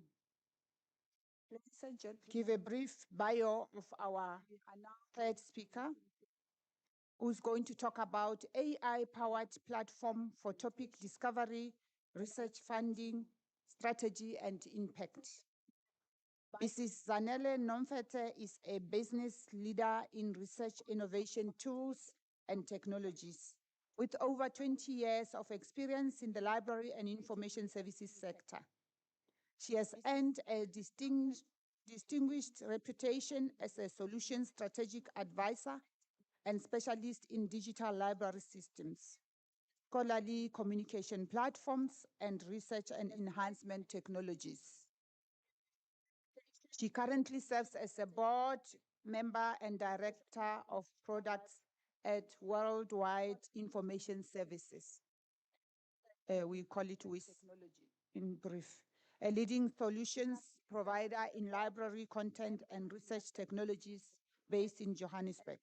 She leads a team dedicated to supporting institutions and advancing research excellence, innovation, and digital transformation through technology-driven solutions. Our speaker will be online, and as she did not be able to join us this morning, but she will join us online, and we are hopefully good to go. As I ask you, ladies and gentlemen, to please help me to welcome Mrs. Zanele Nomfete. Colleagues, are you all able to hear me all right? Mokgadi, can you just confirm if the room can hear me all right? I know colleagues online have already confirmed that they are able to hear me. So thank you very much. We are also able to hear you. Thank you. Currently. We are able to hear you as well. Thank you very much. Awesome. I'm sharing my screen with our company logo. Just as a matter of background, who we are as Worldwide Information Services. So we've been around over 19 years now in business, just partnering with libraries, looking at academic excellence, research, innovation. And we also have customers within healthcare, corporate sector, and government sector. So our major focus is on ensuring that libraries as well as other stakeholders within the learning environment in our country are capacitated with resources, not just for research discovery, but also to be able to express that research through writing tools and a number of tools that is needed within the entire research lifecycle. So just to delve into some of our solutions, and our major partner with the library or with the institutions is usually the library. So we provide ebooks, we provide library automation solutions in partnership with multiple international companies, where we are able to take a physical library and actually take it all the way to virtual, making sure that your books are available virtually, and then your users are able to consume and access resources that the library acquires through multiple solutions which we have. And part of the solutions we have is in ebooks. We've got journals. A number of hospitals also subscribe to our healthcare solutions that talk or that address the need for drug interactions, for learning technologies that allow virtual environments for facilitating learning.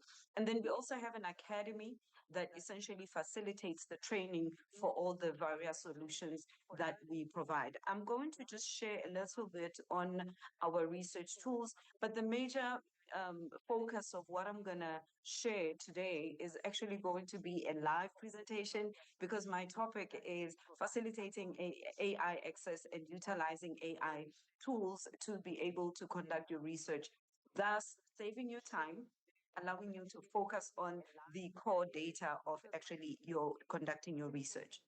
So I'm going to be demonstrating a number of platforms which some of the university already subscribes to, and some they have in different fashion, not necessarily what I'm going to showcase today. But the ideal is just you get a sense of what the library is able to assist you with, not just from a research point of view, but also as a subject librarian or as a PL, personal librarian within the UNISA context, where you are able to assist your users and your customers or clients with resources and direct them to the correct places within the institution. So we've got citation databases like the Web of Science, where the core focus of that particular database is to provide you with linkages between research topics, particularly because today's theme or the theme of the week is catalytic niche areas. So how do you go about in exploring other research that has already taken place, that you don't actually reinvent the wheel, but rather you use what's a basis of the studies that have been done by like-minded researchers to expand on your synopsis or your hypotheses, and to actually delve into a research space where you can actually qualify impact within your context and contextualize it to the need of your country, to the need of your funders, etc. So we've got databases in that space. And then we also have databases which facilitate reference management. The times of actually typing down your references and your authors that you have cited is over. So we have solutions like EndNote, which the library facilitates access to. So the library makes EndNote available for the entire FTEs, for the entire staff members and students that are affiliated with UNISA. And we've got research evaluation tools, and I'm going to touch on that, journal evaluation tools, because again, it's good that we're able to do this research, but at some point we need to communicate this research within a journal environment. And we've got those tools that can guide you in identifying the top journals, identifying the leading authors, and to be able to do your literature review on top journals that are influential within that space. So we've got those technologies as well. And we've got tools that can actually guide you in developing your research methodology. So we've got research, we've got a solution which is called SAGE Research Methods that can actually assist you based on your topic and exploring the best methodologies that you can be able to explore in going through your topic and communicating your topic. And then we've got qualitative research tools, systematic review solutions, and transformative agreement monitoring. So with the library subscriptions, there's also models that the library participates in where you don't have to pay for article processing charges. So you've got a journal of your choice or you've got your favorite journal. More times than not, you might find that the library already participates in what is called a read and publish deal, where the fact that the library has access to that resource, you can go ahead and just submit your journal, go through the review process, and if your article, or rather not your journal, submit to the journal, if your article gets accepted, then you don't have to pay for article processing charges, because you can then prove that your library already is taking part in those agreements. And that's essentially the core of the research lifecycle: content discovery, referencing your content, being able to communicate your content, being able to do qualitative or statistical tools, review solutions, and at the end of the day, being able to publish your findings. So that's we've got resources and tools within every aspect that I have shared. So I'm actually going to go live and share a few of my searches which I have done. Please, colleagues, if you've got questions, pop them into the chat box. We'll be able to look into the questions during the discussion, but then we'll also open the discussion for those that are attending physically. And my apologies that I could not be there physically. I would have loved to be there as well. So I also want to just mention that for those that are in-house, if you do have a question, please note it down.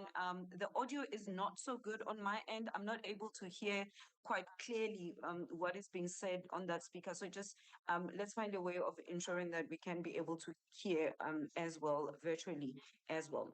So just to, I've actually changed my focus in terms of the examples I use because the previous speaker was coming from an aviation context. So this is a tool which is called the Research Assistant.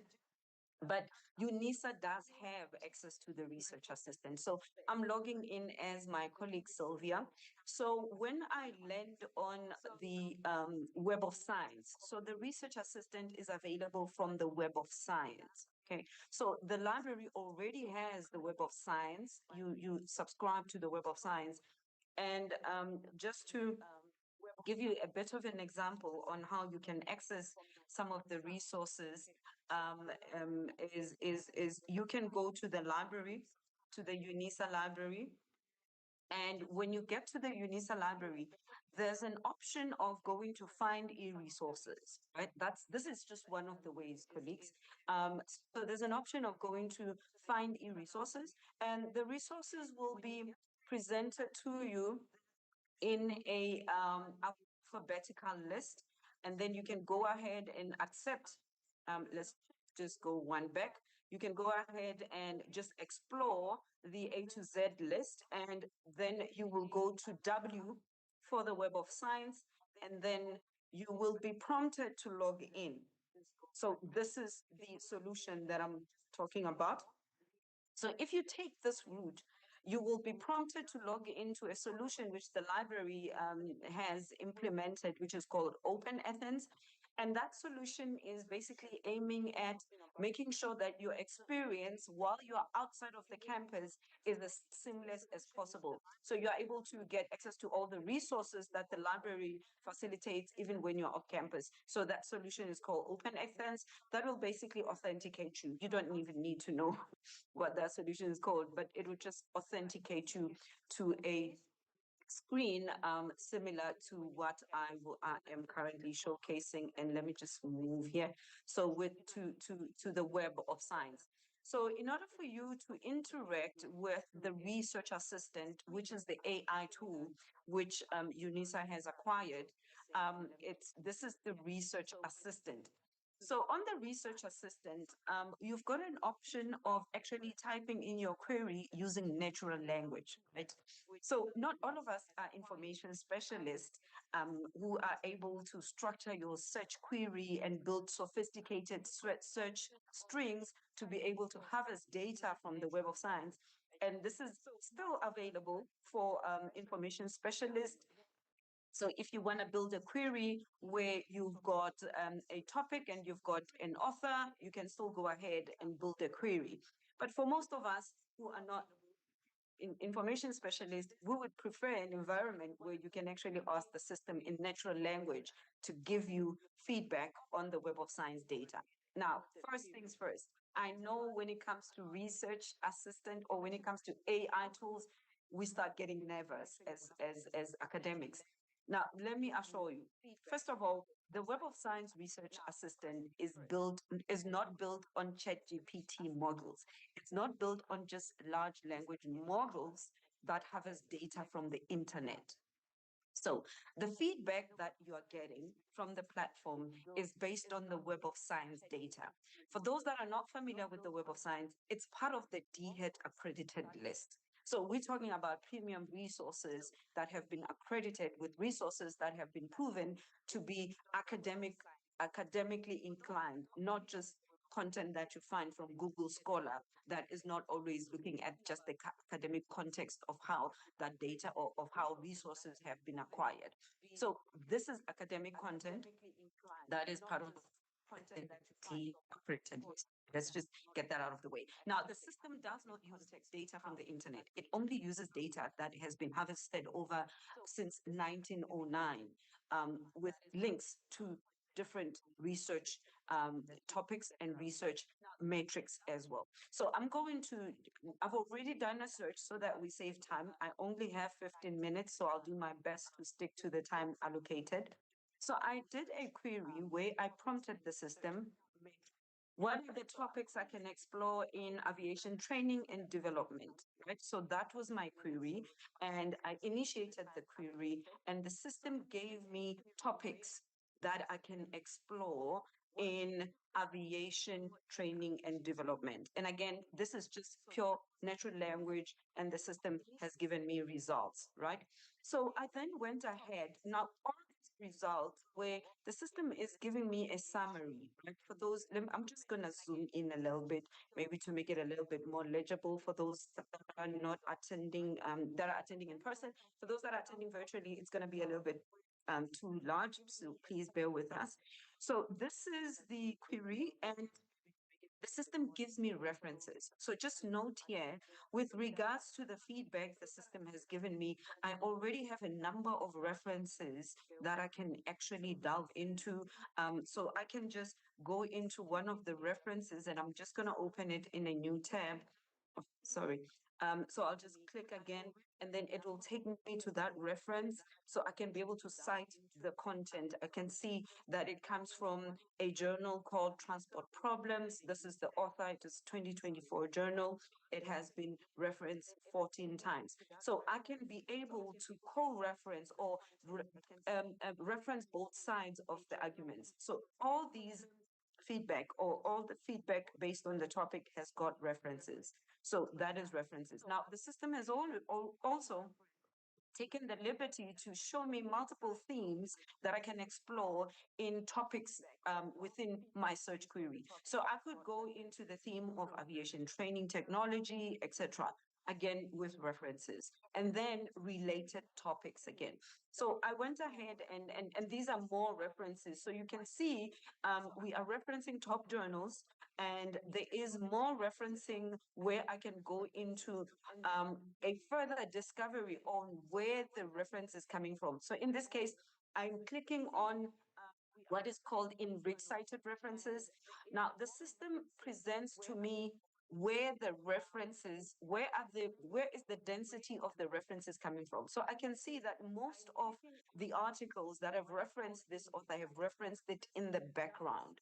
So if I'm looking for references that I could use also in my background, if I'm following the same thought trail, then I don't have to scrape around for more literature. The system has made it easy for me to find more literature which supports the background of the study.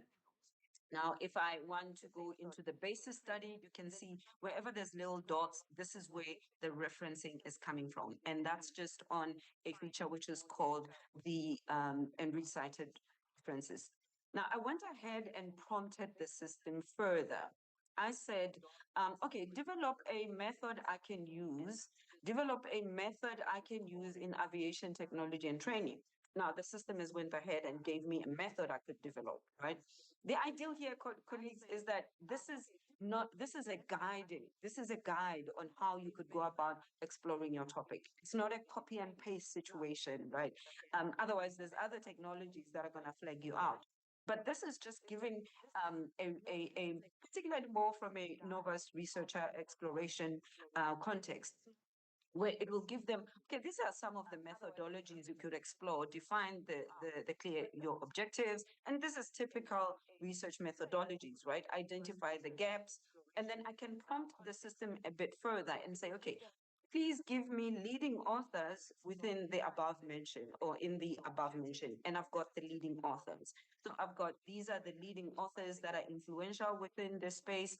And the system has also created, and I'm going to delve in here, has created a topic map where the leading authors, they then where is the topics I can explore in aviation. So I can go ahead and say, okay, here are some of the topics you can explore. Now, in each topic which the system is presenting to me, I can actually do a search, and I can see that when it comes to visitor center or operation or implementation, testing standards, etc. So these are multiple themes that I can actually explore. I've got more documents that I can actually do a search on by just hovering my mouse on that particular topic. So we can all see that this can substantially save your time in terms of literature discovery if I'm looking for exploring a particular sector or a particular topic within the field of my interest, particularly also looking at catalytic niche areas. So I could even say, what is give me more niche areas within these topics, and the system will give me more results. So this is the research assistant. The university already has access to this. This is more for content discovery. Now, if you are more into a research evaluation and strategy, as well as funding identification, where you want to see funders, you want to see collaboration, and you want to see research output, then the tool that I'm going to demonstrate to you is called research intelligence. Okay. So again, even in this case, I have went ahead and did a natural language search. So when you come to the research intelligence platform, there's four contexts. So you can go into funding discovery, and I'll showcase that. You can go to impact evaluation, where you want to benchmark to see areas against your peers, even your own research excellence, areas of research excellence, where you've got a number of documents in the Web of Science. You also want to see impact. You also want to see collaboration. And then you can also explore emerging topics within certain research fields and collaboration analysis. So in this context, when I land on the platform already guides me to, okay, what is it that you want to do? So the first example, let me say I want to I've already done a search where I've done a collaboration. Let me do the Unisa one has gone out. Just do a new search. Okay. So in this case, I'd actually done an evaluation. So I'm going to go into impact. Okay. So I'm going to say I'm looking for impact. Just do a new. I'm looking for my research impact within for Unisa. So I'm going to say Unisa impact in aviation. I'm looking for my research impact and give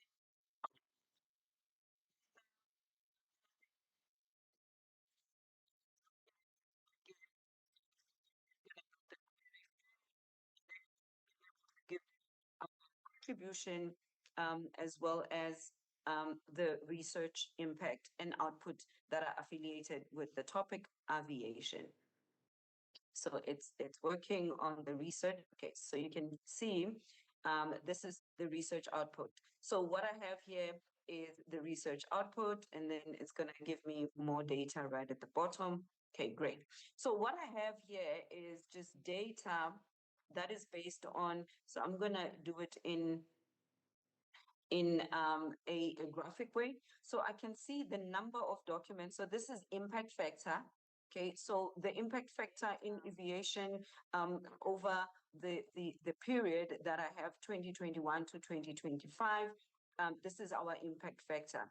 Okay, in terms of the number of citations, and this is the number of documents that have been produced in line with aviation within my organization. So I also have a little summary. University. Oh, no, let me just type it. It gave me University of South Australia. So let's just change it to Unisa, University of, let's just edit that query.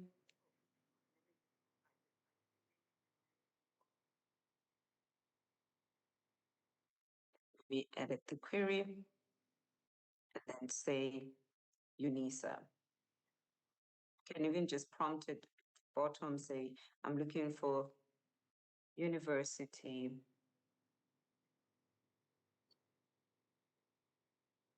of South Africa.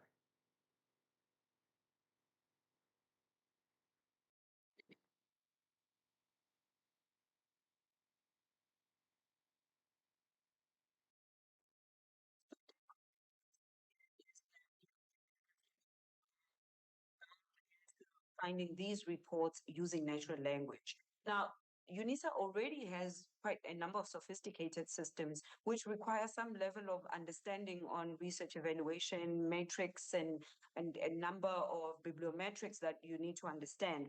So they then went ahead and developed the research assistant so that, this type of knowledge can be democratized so that anybody can be able to pull up this data. And that's why research intelligence is such a useful tool to be able to utilize in that regard. Okay, so the system is going to go ahead and give me more data. I'm just going to give it a minute. Okay, I'm going to try this again. Or I'll just go into my history because I actually had already done the search for Unisa. Okay. So what I had done here is I had done a search. What are the latest development in aviation training, right? So this is the query that I had done in terms of finding the trending topics, like viewing emerging topics. So this is this is the emerging topics just across aviation. So the first one is health impacts of jet fuel exposure in veterans, and then virtual reality training, human AI. So these are the trending topics, right? So the system gives me the topics in a manner that I can even explore further because the topics have been highlighted, so I can take a deep dive into exploring that topic. Okay, so I'm going to go back again and go into the funding discovery. Okay, so I'm going to go into funding discovery. I'm going to say funding in aviation training.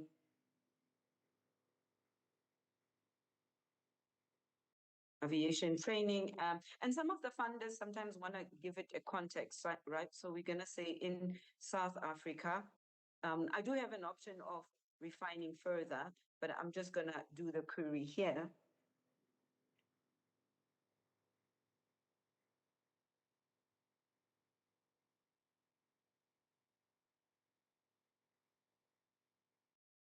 So it's processing, and then I'm going to get results.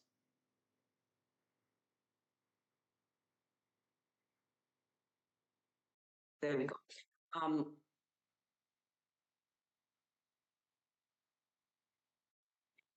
So here are some of the funding agencies that are available within my country.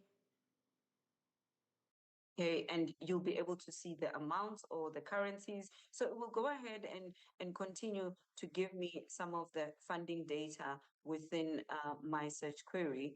And then I can go ahead and also explore. Let me go to done a search for comparisons, right? So this is a Unisa impact comparison. Show me, yes, a comparison. So in this case, I had done a comparison for South African University in Nanoscience and Technology, and I have put in a number of universities. So I said University of South Africa, University of Johannesburg, and University, and it will actually give me the comparison, and then I can delve into the narrative of what the data which we are looking at is actually showing me. Okay, so again, colleagues, this is just a few examples on how you can explore the platform. The other way of exploring the funding platform is to say, for example, I'm looking for, let's just do another one. Let's look for it in this way. So I'm going to say explore under the discover option, and I'm going to say funding opportunities. Okay. Now, under the funding opportunities exploration, you can see all the different keywords that have been searched for before. So you've got an option of typing in all fields or looking at funders. So in this case, let's go to funders. And again, let's just type in aviation.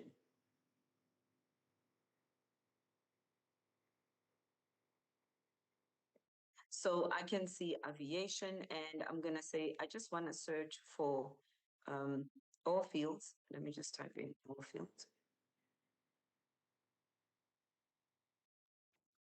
And the system is actually going to list for me. I'm not going to restrict it. You can restrict it if you want, but I'm not going to restrict it. So there's about 67 funders. So what you're able to see at a glance is all the funding grants and funding opportunities that are available. And then you'll be able to see the deadlines. And where possible, you'll also be able to see the amounts. And you can go ahead and just click on the funding agency and then go through to the website, and that's how you can be able to go to the funding agencies. Now, another report that you can be able to identify is social impact. So I'm going to say organization, and I'm going to look at social impact. And at this point, I can just type in the university of my choice. So let's say Unisa.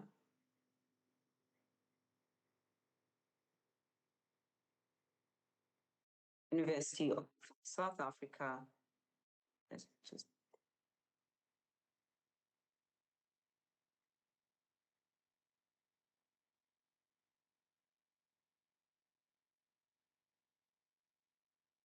there we go.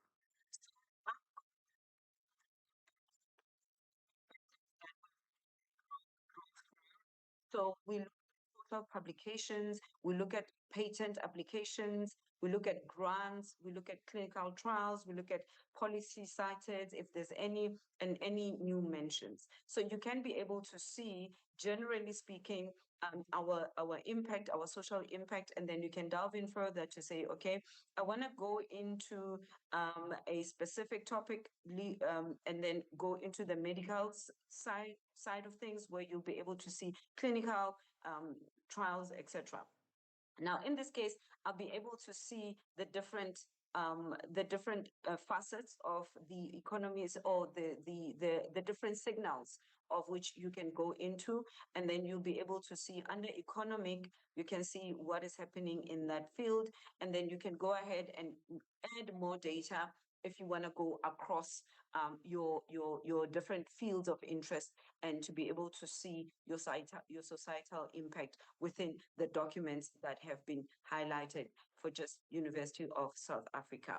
And the last report that I want to show you is a report where you can go into projects. Okay, so currently you can put in a project name, for example, the aviation project, and then you need to actually just put in the actual project name, and then you'll be able to see data along the lines of multiple entities that are involved in that project. If there's any patents, publications that are related, specifically looking at that specific project.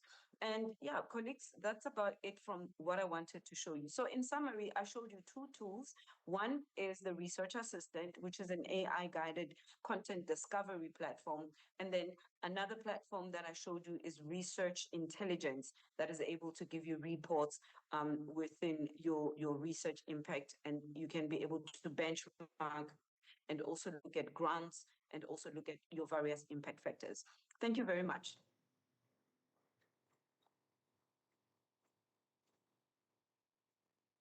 Thank you, Zanele, for that insightful and thought-provoking presentation.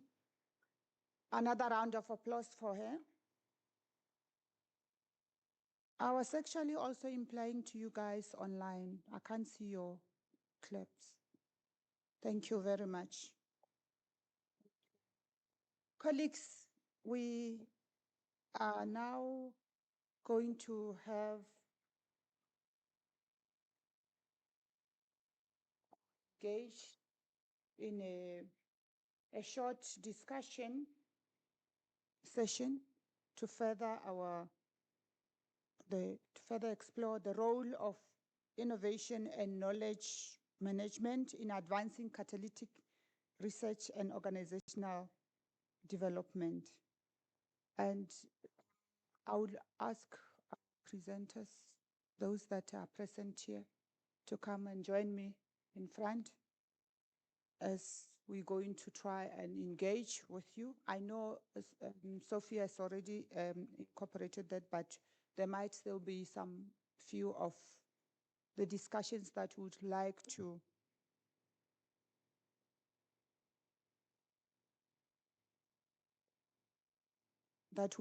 engage further.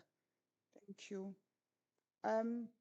And Zanele, please stay online for any questions or comments that they would like to. But I will try and guide this discussion. And I know we are left with a few minutes, but we will take one step at a time. And I will dwell much on this, our second and our third presenters.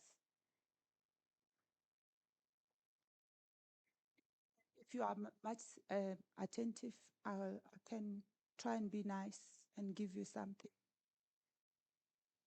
I've noted the ones that have engaged from Sophie's presentation.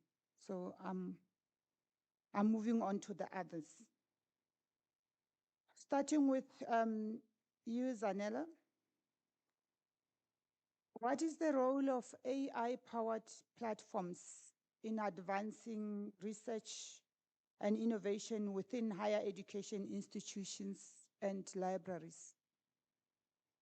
What is the role of AI-powered platforms in advancing research and innovation within higher education institutions and libraries?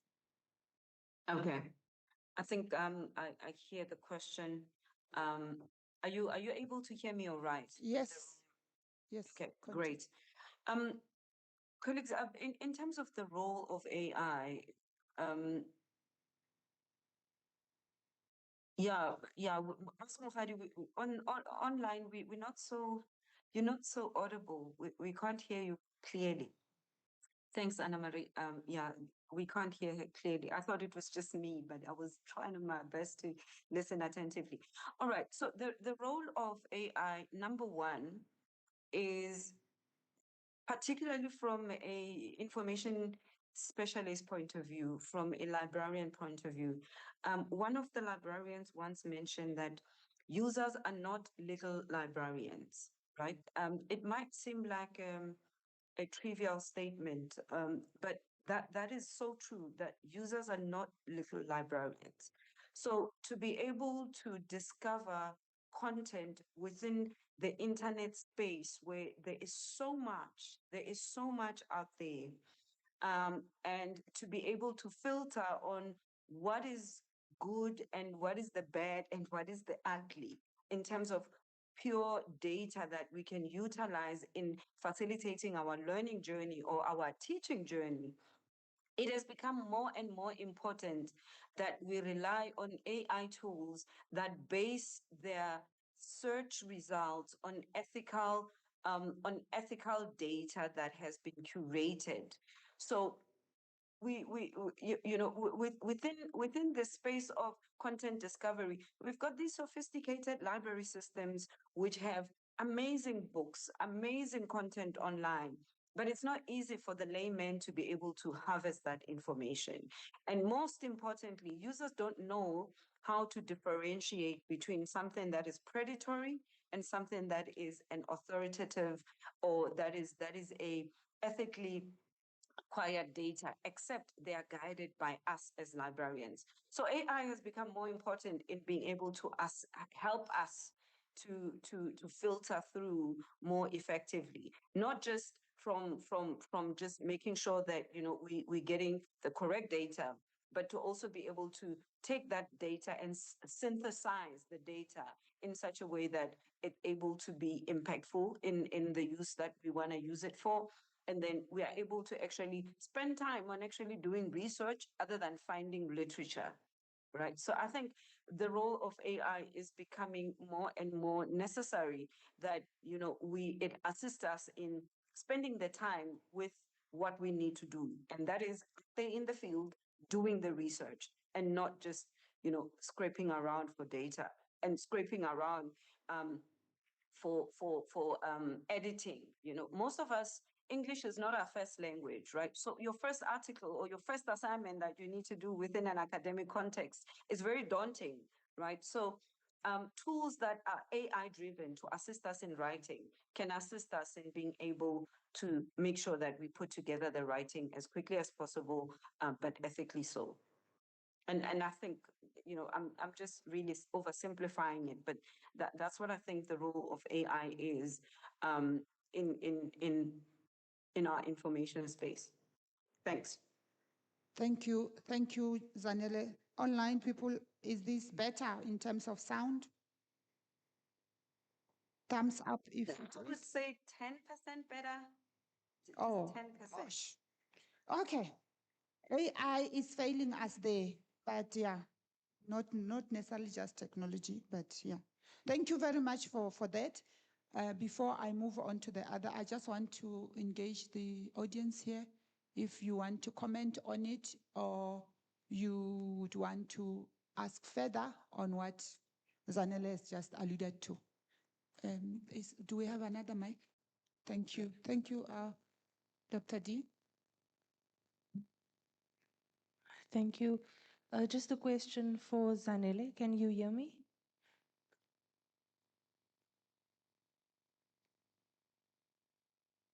Zanele? Hi. Can you hear? There's a question for you. Okay. All right. I'm listening. In terms of the usage of these built-in tools into the platforms, are you able to provide us as a library the analytics on the usage that's running in the background? I think as we were speaking earlier when Sophie was asking the question of who's going to set the rules. If we set rules and guidelines, we also need additional information. And she also asked the question of, do we turn it on or off? Or who decides to turn it on or off? There was other questions from the PLs in the colleges and their feedback in terms of user requirements. But for us to make good decisions, we would need numbers and somehow need to figure out, is it, if it's turned on, did users discover it? When did they discover it? How much is it used? Who uses it? And I'm not sure whether we currently have any analytics or if WIS can give us analytics on those platforms. Thank you, Dr. D. Did you hear that, Zanele? Do you want to come in? No. No. Can't even summarize that. But it had something to do with usage. Of analytic, yeah. Are you able to give us some analytic Yes. on the Yeah, usage? yes, we are able to give analytics. So as you observe me jumping between multiple platforms and doing multiple searches, as far as our data is concerned, and this again depends on the service provider, right? So we represent quite a number of service providers, and depending on the data which they are able to harvest, we are able to give you the usage in terms of the number of students that have got accounts, that have registered user accounts. And just allow me to share quickly here, because in this context, colleagues, if I go to the platform like I showed, so I'm a Unisa student. If I'm a Unisa student, so if I click on here and I want to access any of the Unisa platforms, I would need to log in, and then after logging in, I will be presented with the solution that I want to go into, right? So we can be able to determine the we can be able to determine the number of students that have come through to the platform, right? And we can be able to show you the types of engagement that they've had. Okay, but sorry, I've got a sneeze. We won't be able to show you the searches which they've done. This is available for the user. This is a private space in line with protection of personal information. We can show you that, yeah, Zanele was on the platform and she downloaded X number of data, maybe 30 megs, but we won't be able to say she looked for plant science, right? So in terms of usage analytics, we are able to delve into a number of analytics across multiple products. So yeah, just to simply answer your question, yes, we are able to get into multiple analytics. If you want analytics to be a little bit more sophisticated, then there are other ways within your technologies that you provide as the institution that you can be able to harvest that data. And yeah, we can have that separate discussion. But if you just want to know how many students use the data, you want to know how many students tried to use the data, which is called denial statistics, we can be able to give you that as well. So yeah. Thank, thank you, Vanilla. Can you hear me now? Yeah, we can. Okay. Thank you very much. You want to follow? Do you want to follow up, Doc? You for her? Okay. The mic is closed. There's another question for you, Dr. D. Thank you for that information, and we will definitely be taking you up on the further discussion on the analytics. Just another question from the left.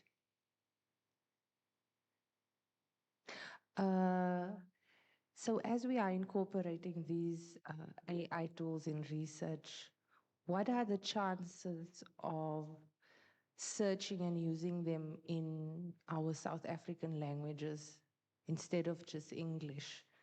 Do we see this as something that will be done in future or looked into? Okay. I think our question is with regards to searching using our South African languages. So you can actually be able to do that. So what I'm gonna do, I'll just jump into my last search, and I will ask the AI tool to translate my results to Zulu. So I'm gonna go here and say develop a methodology exploring training and technology, and then I'm gonna say in Zulu, right? Let's just try that. Oh, I need to sign in again.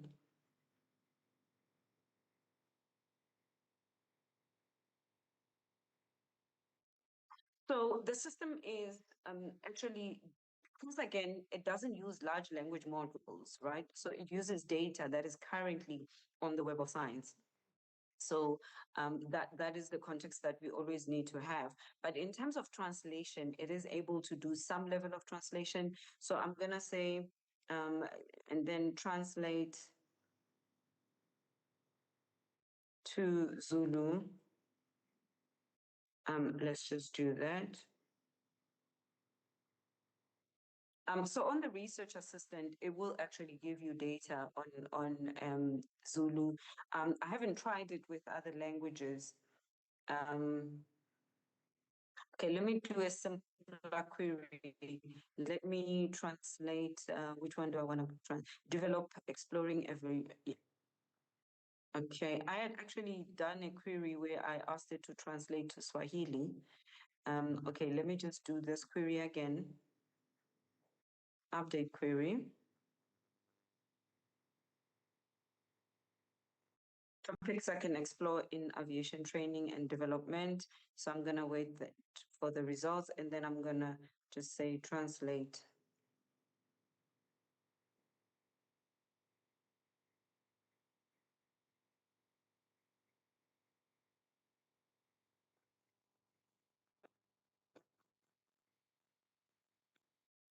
This is the one that I wanna redo. Sorry.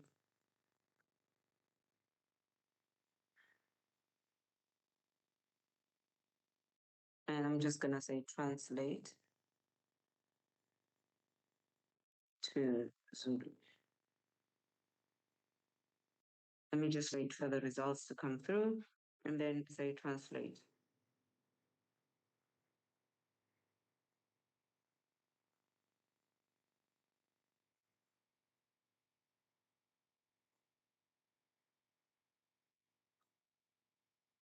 Let me actually do that different one.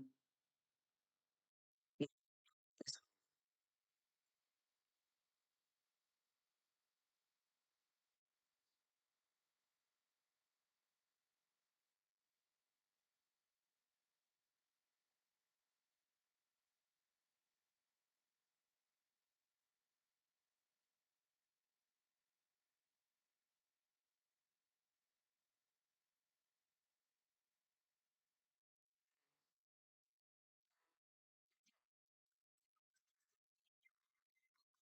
when you're doing discovery, it will be able to give you your feedback in Zulu. So in this case, this was the module, the TA module that I had asked the system to do earlier, um, which is the research in technology acceptance model. So I did an overview of what is the research technology model, and then it gave me the research technology model. So wherever the system, you ask it for a topic, to give you a general overview, it will give you a general overview with the references. So in this case, I asked it to translate the above in Zulu, and then I can get some feedback. Again, the references would not be in Zulu because obviously, but in terms of the feedback you're getting, this is a very good basis on topic understanding for undergraduates, or just if you're trying to translate into a different language. And then let's say, let's translate to Swahili and see what that will look like. And then it will actually translate for you. So in terms of topic discovery, it will actually give you feedback in the language of your choice. So I hope I've answered that question. Yes, thank you very much. She has noted. I can see her. I'm transferring that to you, that she's okay. Thank you very much, Doc, for that question. Oh, there's another one. Thank you.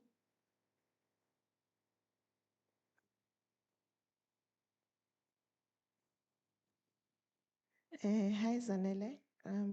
I want to find out from your side, what guidance would you give librarians in a case where they have to advise students so that they don't over rely on using this research assistant tools? Thank you.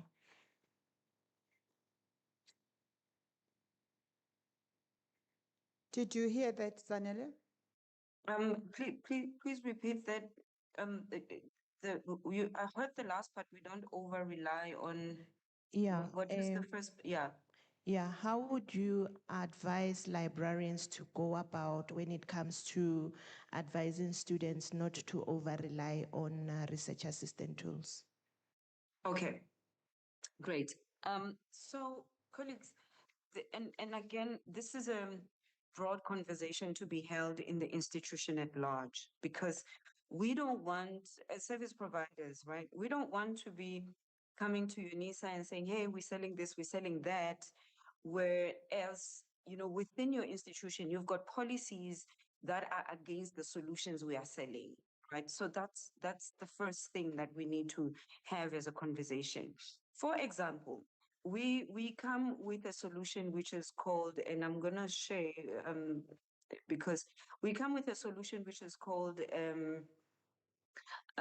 research assistant, like the one I've just showcased, right? Where it assists users in, okay, here's a method you can follow in exploring your topic. The ethics, first of all, in terms of plagiarism, you cannot copy and paste, right? So that's the first thing. AI is a guiding, not copying, not stopping you from thinking, but guiding your learning, right? So if I take the methods that are presented to me here, or and on this model that has been given to me, and I learn from it, and then I actually go and do the work. Okay, and then I'm able to reference content that I was able to also find from these resources. So that's the first thing. Plagiarism is still very important.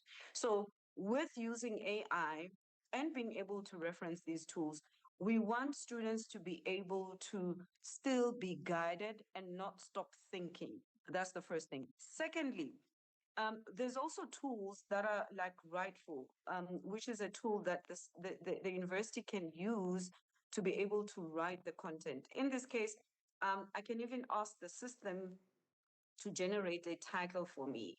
Okay, so in this case, I'll go into the system and say, okay, I've got an abstract and I want the system to give me a title. Okay, now this title will be based on the abstract I have provided the system. Okay, so it will be based on the abstract. So again, these AI tools are not meant for people to stop thinking or students to stop thinking. They are aimed at making sure that you spend the right time um, doing your research. That's number one. Number two, we also have a system which is called Turnitin. Now, Turnitin aims at picking up the potential of your text being generated by AI or the potential of how much you've plagiarized, you've stolen someone else's work. Now, these tools should work in tandem, meaning together. You should be able to also use tools like Copilot, right? Microsoft has included Copilot now. So if your Turnitin says, you know, my work that I have used to just improved, which I've typed, and I've just used an AI tool to improve my English, if Turnitin is going to flag it as plagiarized, then it basically means as an institution, we've got tools that are fighting against each other, right? So our policies need to be in line to say users no longer need to be paying editors for their work. Okay, authors don't need to be paying editors, but there is disclaimers or there is statements of declarations that you can use to what level which you have used AI to improve your language. Now, so ethics, AI ethics is becoming more and more of a need within the library space. Make sure that the tools which you are getting from an AI generated tools are not necessarily prohibiting you from doing the learning or from doing learning, but rather they are guiding your learning. Secondly, it's the referencing, right? So there's another AI tool that is very known in the space, in the research space. And the AI tool actually hallucinates. So we played with that tool, and I'm not allowed to say the name, but we played with that tool, and we actually found out that because of the data that it uses, it does not give you data that is actually science or proven to exist. So we went ahead and typed in a disease that did not exist, and it actually gave us feedback and gave us references, which all did not exist. So again, if you were to advise students, is always find out where that AI tool gets its data from. Thank you, Zanele. I know you can also talk and talk until, but thank you very much. That's very, very important. I will now move to ask our other presenter. And as much as I prepared a few questions, but I will just gauge to where we can stop due to time. Dr. Mabaso, could you share some of the strategies your organization uses to encourage a culture of innovation and continuous learning?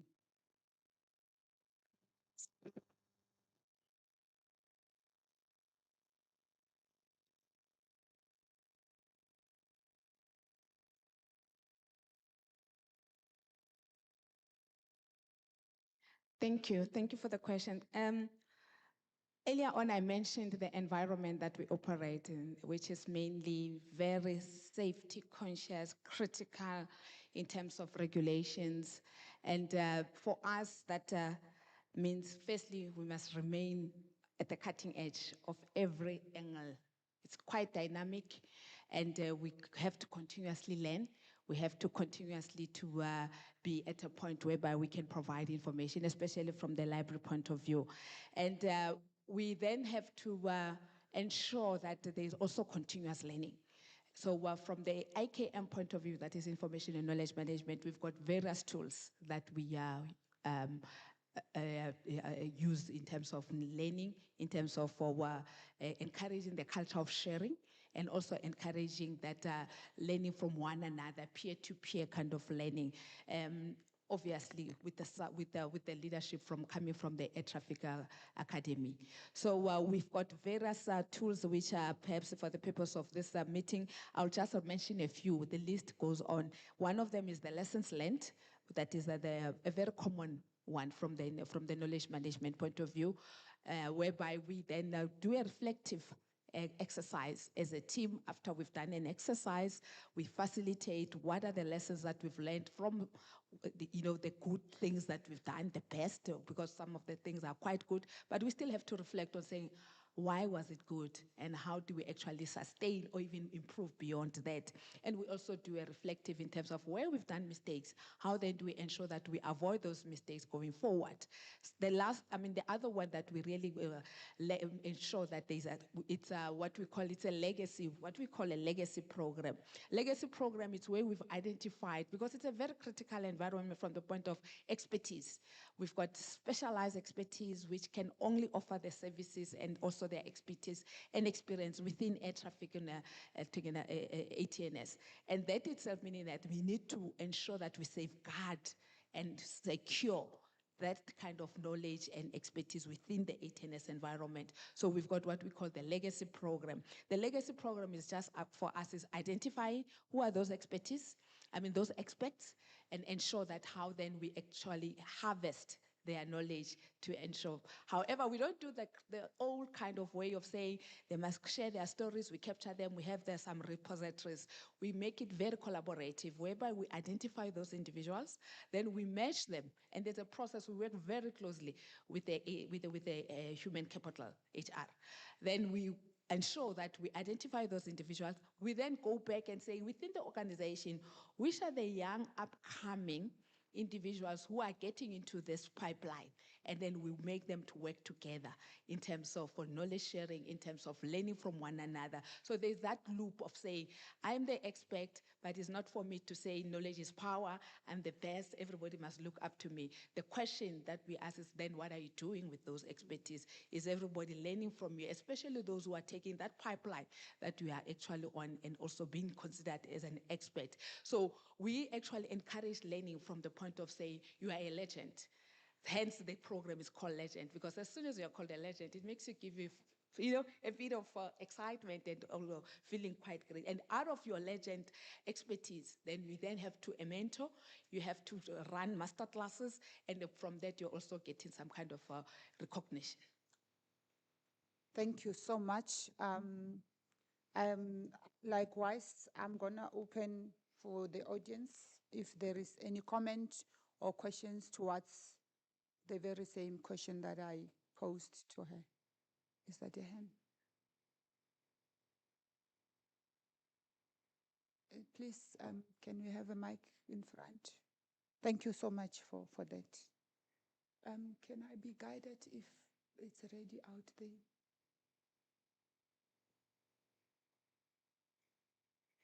Yeah.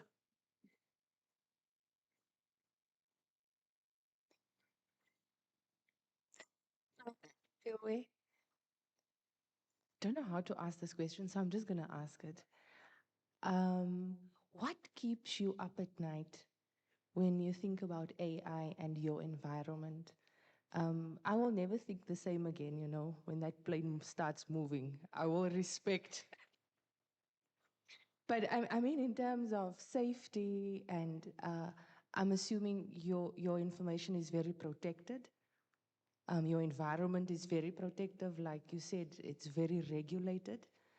So what keeps you up at night when you think about bringing AI into your space and fully implementing or integrating?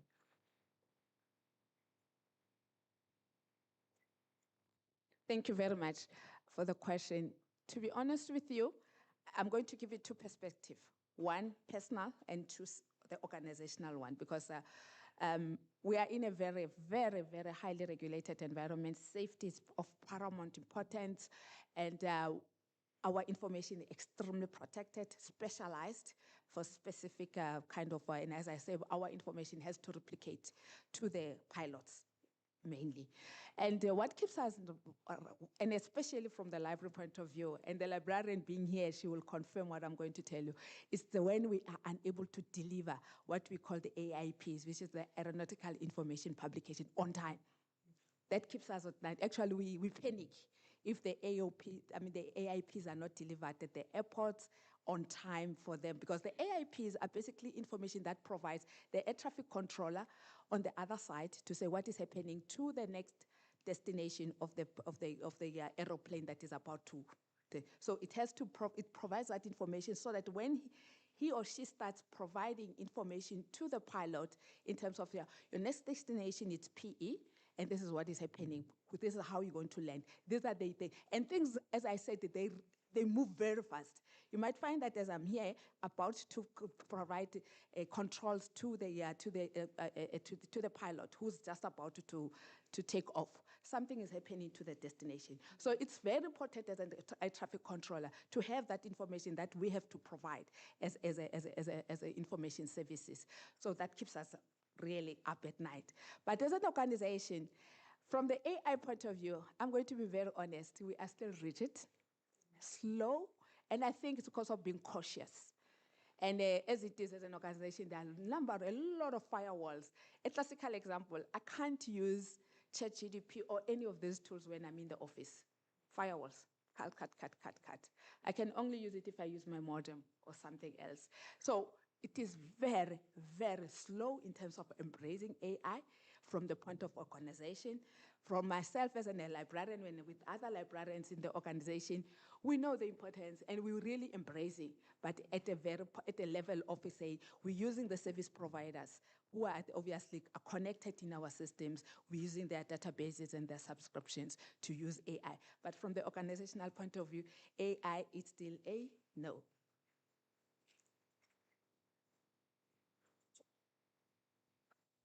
Thank you. I'm seeing some burning comments and issue. There is Dr. Mulawa there. She also wants to ask or comment. Thank you so much, Dr. Mabaso, for the presentation. Actually, yesterday, as we were listening to other presentations about AI and what it can do and detecting where to find, like if we are doing vegetation and we want to see where the bamboo trees are. And I was saying, aviation, it's having a problem with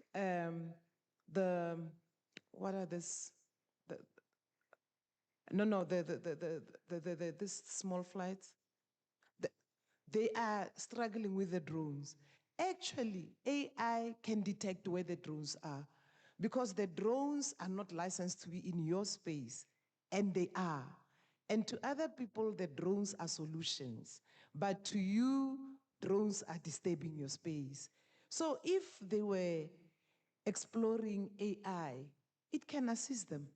I was just thinking it's not my space, technical space, but I was saying, if that speaker was saying AI is able to detect and show you if they wanted to explore that space, it will show them as they are sitting there looking at their space, who is disturbing and how do they control? Because now I know your researchers are busy with how do we control these people who are flying in our space and we have no agreements. They just come. I come with my drones for photos and whatever. Somebody's delivering medicine using those drones. So that's the issue to say AI is actually needed like yesterday in your space. Thank you very much for that. I think it was just a comment. You want to? Just as a response to your question, Doc, the drones are a thorn for HNS.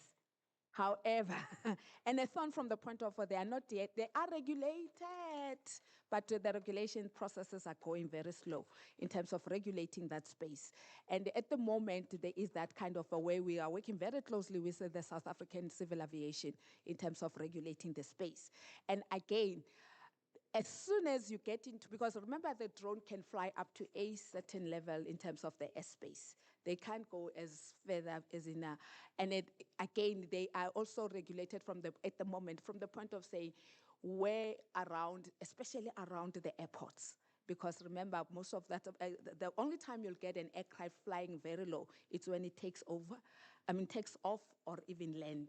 And that's when, and there might be that disturbance, as you say, if a drone is just around that area. So most of the regulations are still around to say, if you have a, that's why they are now licensed. Today, yes, in South Africa, we are still able to walk into a shop and buy a drone and so on, but the regulations are coming in now. You'll never be able to buy a drone without a license. Not so long, I was in Bangkok. In Thailand, you can't just fly a drone. And I had a very good discussion with one of the, you cannot, you are not allowed to, you can't, as soon as you go in, it's like when you're going to buy a firearm, they ask for your license. So in South Africa, we're moving towards that. That regulation is coming. Thank you so much. This is the time that before I ask the second question from Zanele, allow me to please help me to, there have been some people that have been very active, except you for now. I'm still thinking about you. Come help me to give Trifina and Dr. Mulawa something to say thank you. Keep up.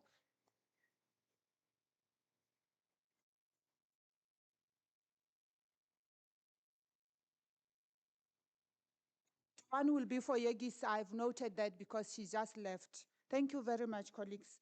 Moving on. Yeah, I said you need to ask, you need to engage. Moving on, Zanele, you have touched on some of the things that I wanted to ask you, but perhaps you can come in on this one, that in what ways can AI-powered systems improve access to research funding opportunities and grant discovery? You might have touched that, but I need you to give us in what ways can AI-powered systems improve access to research funding opportunities and grant discovery? Thank you. Did you hear me, Zanele?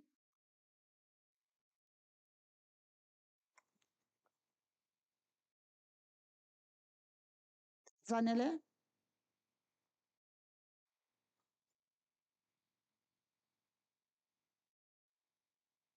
Okay. I will continue with Dr. Mabasa while she's either coming or. Am I muted? Zanele, can you hear me? Zanele? Okay. I'll continue with Miss Dr. Mabaso. What lessons then can libraries and academic institutions learn from the aviation sector regarding innovation and research management? Do you want me to repeat that? You got it. Thank you so much. Can Thank you very much. There are quite a lot of lessons.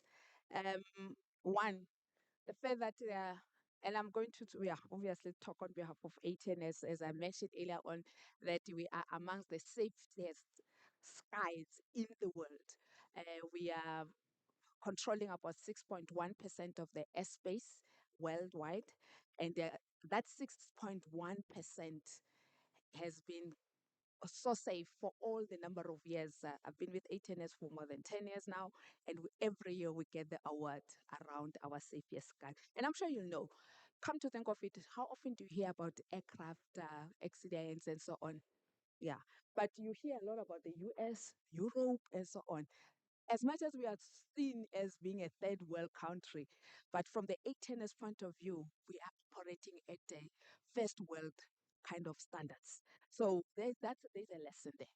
that we can learn from the academic point of view, and the case studies can come out of that in terms of how we maintaining a highly regulated space with no kind of accidents, and also ensuring that we stay as safely as possible, and also the quality of service that we provide. Um, I'm sure you've heard about all types of strikes in the aviation space. How often do you hear about air traffic controllers striking? What does that tell you? Exactly. What does that tell you? Yes, we had a few things happening from the point of maintenance, infrastructure, and so on. But those were legacy issues which have been addressed, and hence we are still settling. But when it comes to again, I think one of the things that I always go around and bragging about is the fact that we've got a very, very, very focused, strong, young, ambitious leadership from the point of the respect and understanding of the importance of information and knowledge management. Hence, it has been even been rated. I mean, we sit around the table at the strategic level. We provide guidance. And if you look at many other organizations that are having an information and knowledge management, they are reporting right down there. We report right at the strategic level up to the board. Our report goes to the board. That for us makes us to feel that we are taken quite serious. And that itself, it tells that the knowledge and information in the organization, it is a critical asset, and it has been taken care of. And one of the things that we can learn from this environment, especially ATNS, is the value of collaboration. As much as we have this strong collaboration that we believe is definitely taking us somewhere from the 18% UNISA, there are other collaboration initiatives that we have nationally, internationally. So we believe in collaboration. There's a strong belief and drive of collaboration at the 18S. We've got a number of MOUs, which I can promise you, not all of them are gathering dust as a common thing, but they are becoming quite live in terms of, because our our MOUs are reported, all of them. There's a section if you attend a board meeting and you attend EXCO, there's an update in terms of what is happening on this MOU, what are the deliverables and so on. So they are measured. They are not just an MOU signed. So the legal department measure the deliverables based on each of those MOUs. So there are quite a number of lessons. And lastly, the one that we as supposedly to deliver as a corporate, because 18 is more of a corporate but a state-owned, and also, but is a strong belief in terms of community development. Oh, wow. Yeah, we are proud of ATNS because, especially the LIS, I keep saying, because they represent us very well there. Thank you very much. I'm opening again for the floor if there are any comments based on that question or questions over that question. I promise you I'll give you something. But moving on, please, you'll advise me. Zanele, can you still hear me? Yes, I can hear you. Well, thank you. I posed a question to you earlier, and unfortunately, you were in the cloud. Okay. Can So I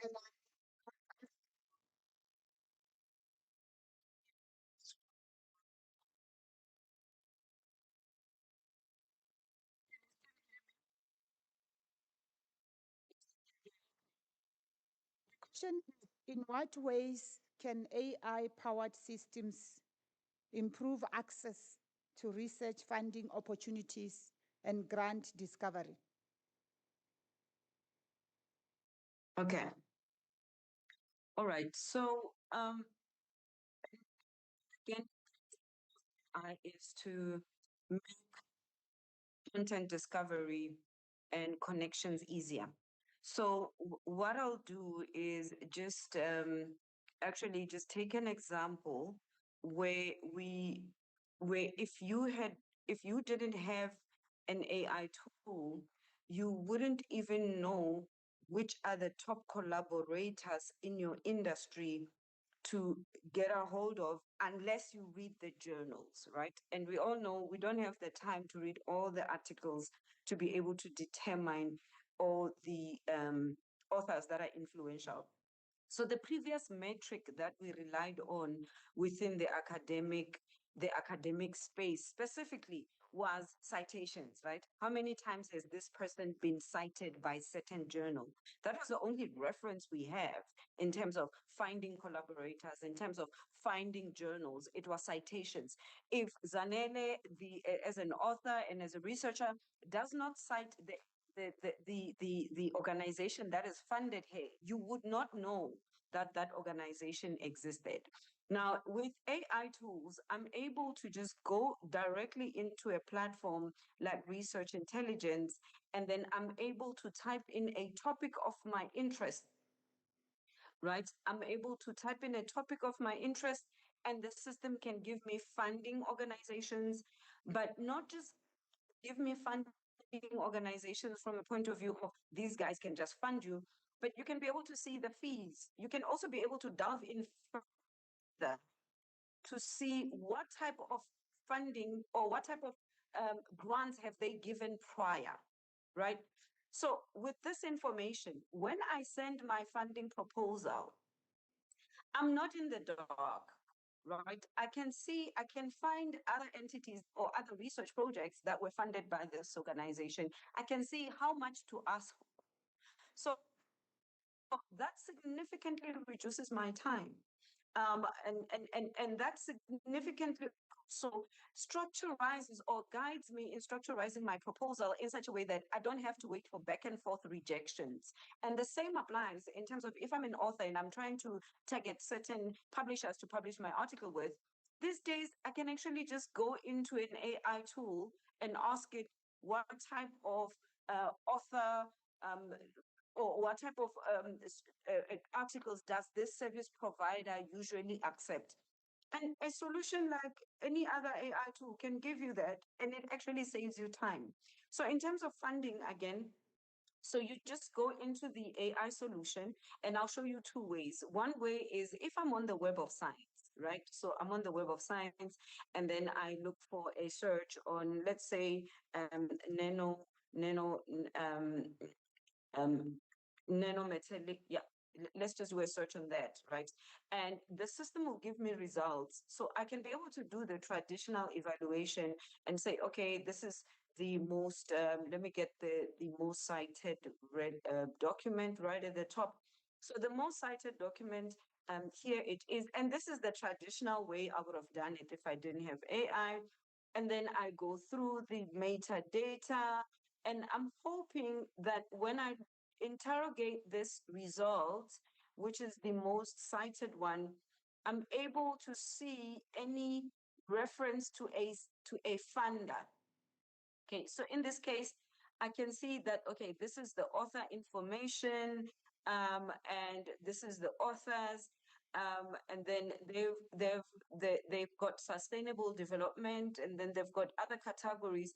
But at a glance, I need to delve in further to be able to see who funded this research, right? But with a solution like Research Intelligence, I can just go in and write my search string and say, okay, I'm just looking for funding under this topic, right? Nanoscience. And you can see these are the number of potential funders that I can go to. And this gives me a summary. It looks at a program PhD opportunities across 14 fields. They're based in Asia, and then and then I can be able to see if there's any specification in terms of more data that which they've given me, the keywords which you can look into when you want to apply for funding from this funder. And then I also have their website, so I can go directly into their website and discover more information with regards to identifying whether this is a potential funder or not. Now, I can also be able to refine further and say, no, I'm looking for funding within South Africa. Okay, you can set that as a prerequisite, and then it will be able to give you that. So this is really saving time. This is also making sure that you don't spend too much of your energy on discovering content, but rather being more focused in terms of building your research strategy in order for you to be eligible for funding from certain funders of your choice. So you can either take an approach where you start with the funding and then you build your research approach based on the funding you want to explore. You already have a research approach and then you want to see who can be able to fund you. So an AI tool like this can really assist you in being able to save time in identifying potential funders. Thank you very much for that insightful And information. similarly, colleagues, and let me just add, similarly, even collaborators, because sometimes before you even go for funding, you need to collaborate your research with the impactful guys within that space. Yes. Right. So you can go in and say, okay, I'm looking for someone I can collaborate with within this field. And I want to be able to see, particularly, I'm interested in collaborating with VET or this institution. You can be able to actually be guided in fostering those relationships with those collaborators. Thank you. Thank you very much, Zanele, for that. Colleagues, any reflections, comments on what you just heard? Okay. Allow me to just ask the last one from Dr. Mabaso as we move to conclusion.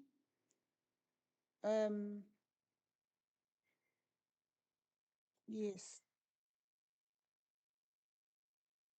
Srefilo, what role does knowledge management play in ensuring that institutional knowledge is preserved, shared, and utilized effectively? So is this a very nice one? Okay, I'll stop there, yes. Thank you very much. One of the areas that we are responsible for, as mentioned earlier on, it's knowledge management, which also takes part of the content management within the organization. And we've got a very well-defined in terms of the framework, initiatives that are ensuring that we safeguard the organizational knowledge, and not only to the point of saying, no, we've got the repositories, because if you go to the theory of knowledge management, it will take you about, you must have databases, you must have da. And as a librarian, most of us, it's the fact that, okay, if there's a databases and repositories that you would have created, be it they're accessible, they're easy to search, just exactly what Zanele has been presenting, because that's what we are responsible for. And they're not utilized, because I'm trying to say, I'm not going to answer the first part of your question, but the last part, which is very important, the utilization. And I think what I'd like, the one question that was asked by Doc here was the issue around analytics of, and for us, that's even our reporting. When we do our monthly reporting, we look at utilization and application, because we can have so much money that we invest in these databases, even creating some of them from inception to where we see them. But if we are not making sure that they are utilized and they're applicable to the organization, and we can even measure the success thereof, we might as well not try. So we've got a number of initiatives. I've earlier on mentioned the lessons learned. Same with the lessons learned. We don't write those long stories about these are the lessons we've learned, but what we do on annual basis, we make sure that we've got a database that is actually highlighting the critical, very high level lessons that we are suffering with as an organization. And thereafter, they are measured on annual basis to say, this was a red flag in terms of the lessons that as an organization. Classical example, when we do the lessons learned, especially in the CAPEX environment, we look at the common themes. And those common themes are the ones that we're now going to go back to our drawing board, and we say, these are the common themes. How then do we ensure that we address them and we put systems and strategies behind in terms of saying, we don't see them coming up next year. And based on those strategies, then we implement our knowledge management going forward. And that then, when we measure again next year, then we have, because we use a REC status report where it's green, red, or yellow. And based on that, then we are able to say we are making progress or not. The other one, I'm going to just run through them because there are quite a number of them. It's the subject matter expert locator. And the expert locator is more about saying, we want to know as an organization, what skills do we have? competencies we have. And when we go all out to say we are a very a specialized organization, we can quantify that and we can actually even illustrate it. So we have that database, and that database is actually managed by us from the knowledge management point of view. And that's what we're on annual basis. And that helps us to build talent, to come up with pipelines, because then we work very closely with the air traffic, the aviation academy to say there's a pipeline, here are the gaps, and we run what we call the knowledge loss assessment on annual basis. And then another example, I'm not going to repeat it, but I've mentioned it earlier on, it's the legacy program. And there were the other one that is also very, very topical in the organization is, as an organization, by virtue of we are a national entity, but very global by nature. So there's a lot of travel that happens in the organization. And everybody, we can wake up to 2 or 3 of us, one from PE, the other one maybe from Eppington, and both of us, we are saying we are going to attend to this perhaps ICAO a board or whatever. But half of the time, it was not quantified to say, why are people traveling so much? Then from KM point of view, we then realize that there is an opportunity, because I always say to people, when you start thinking of implementing knowledge management, identify a problem in the organization. This is your low-hanging fruit, and this is how we're going to make an impact in the organization, and this is how knowledge management will be appreciated. So we identified a problem, that there's a lot of travel, and with a lot of money that is spent on travel. If you look at our budget in terms of travel at ATNS, it's scary. But then we could not quantify it.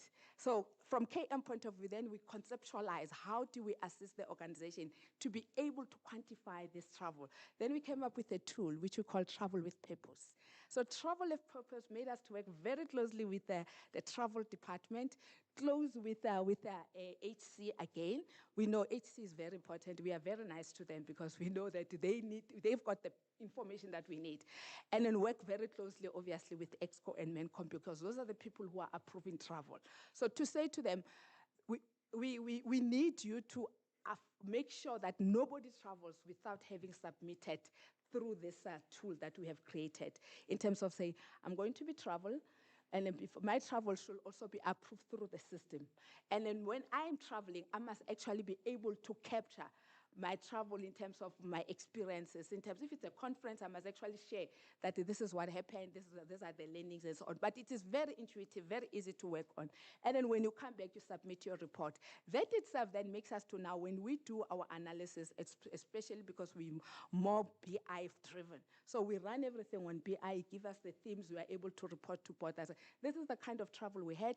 These are the main themes that our travel was actually based on, and this is how we quantify it. So that whole value chain makes us to actually to even say, is it worth it? And actually, it has actually streamed down on the budget from the point of saying we were able to identify duplications. We're able to identify that people are not necessarily traveling for a purpose.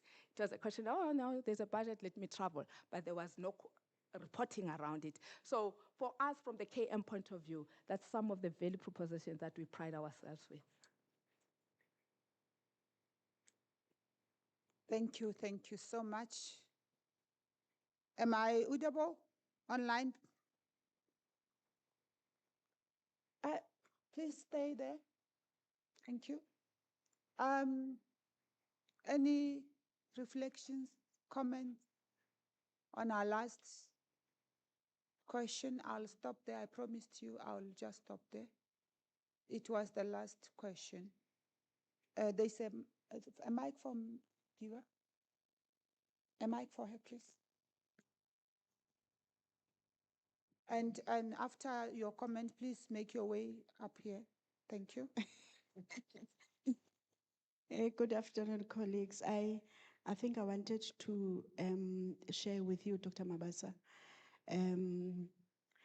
I think the way you kind of like harvest or harness knowledge management, when you're talking about expert analysis, and you've also spoken about the talent, building talent. So it means as you build it, you also manage it so that you can be able to know who is an expert in what. and who actually would be under that person's wing in terms of development. And they travel with purpose, because we do get people that are going to conferences and they don't come back to report anything.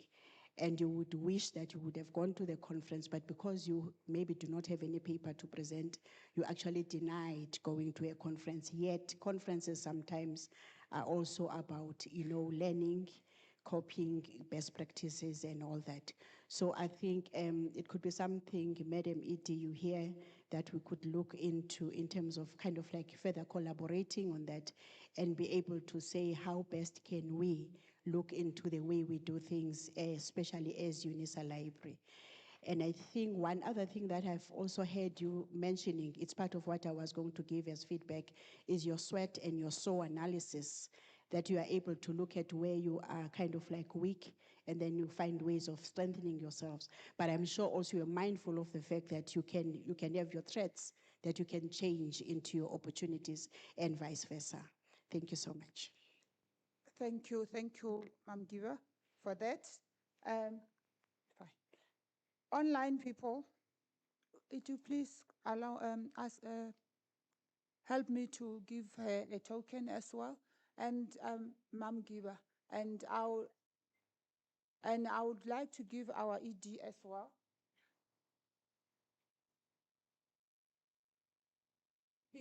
Because she was here as a participant as well, so it shouldn't deprive her to, she participated very well. This is for her.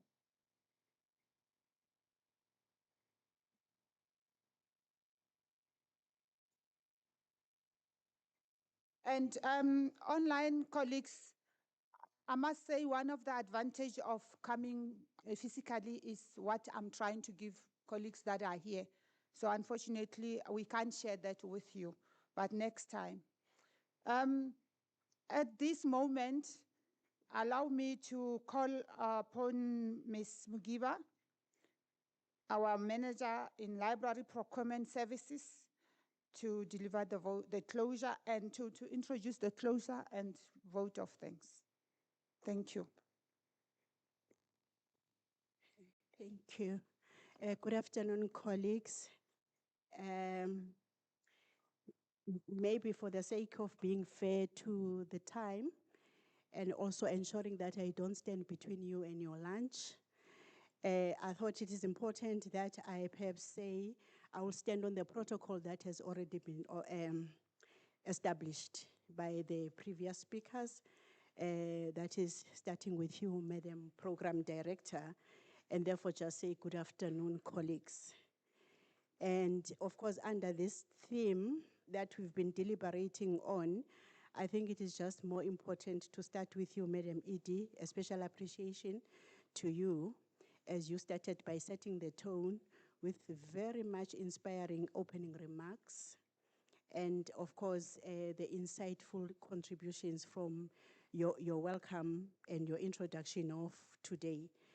And I think you mentioned a lot of things relating to digital transformation, access and global competitiveness, and suitable future-oriented solutions.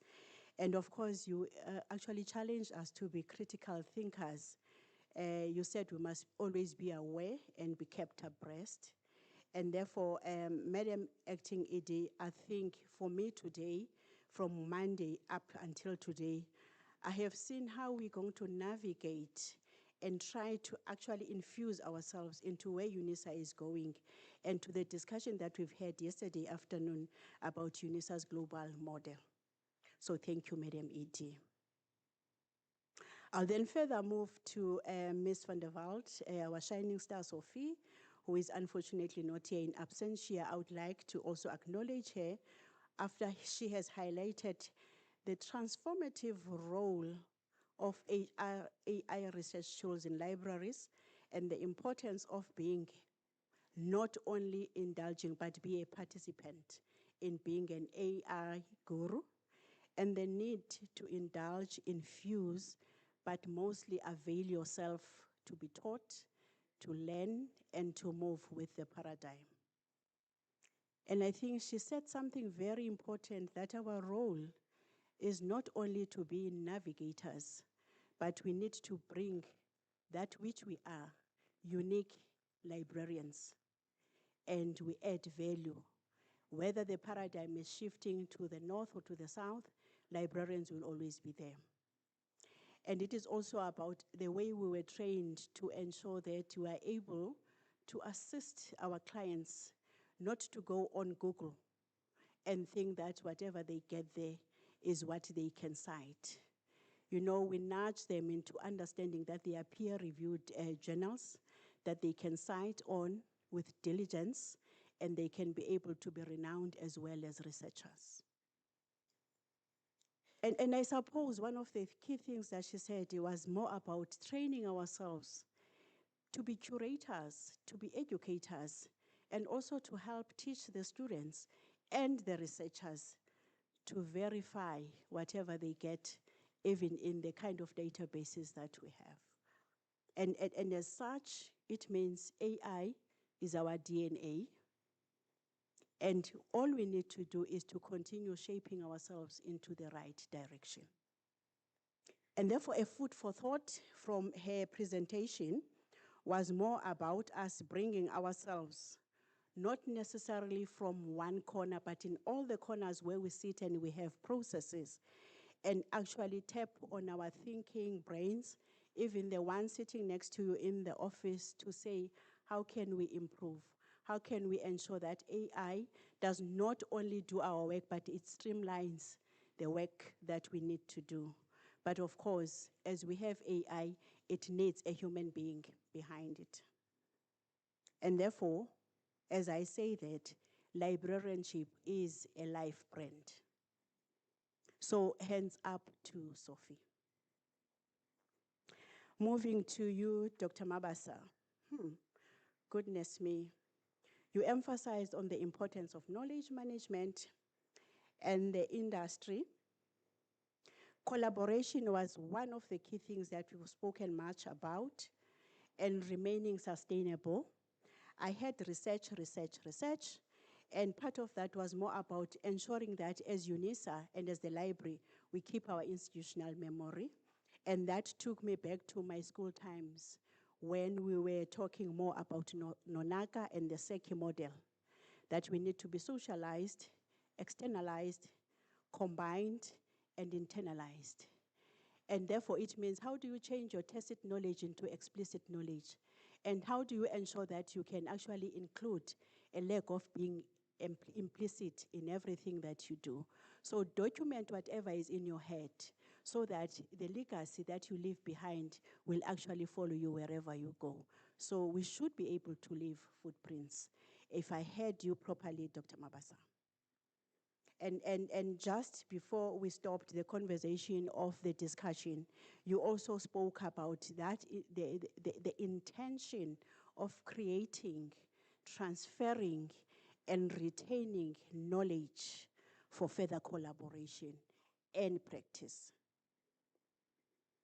The importance of cutting-edge research in any space that you find yourself in, ensuring that your environment becomes unique in the way it is run, in the quality of what gets to be done there.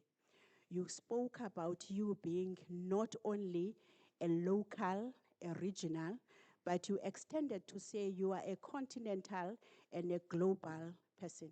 So it means you have footprints.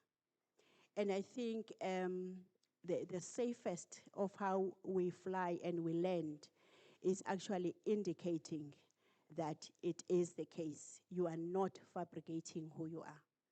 And thank you for that.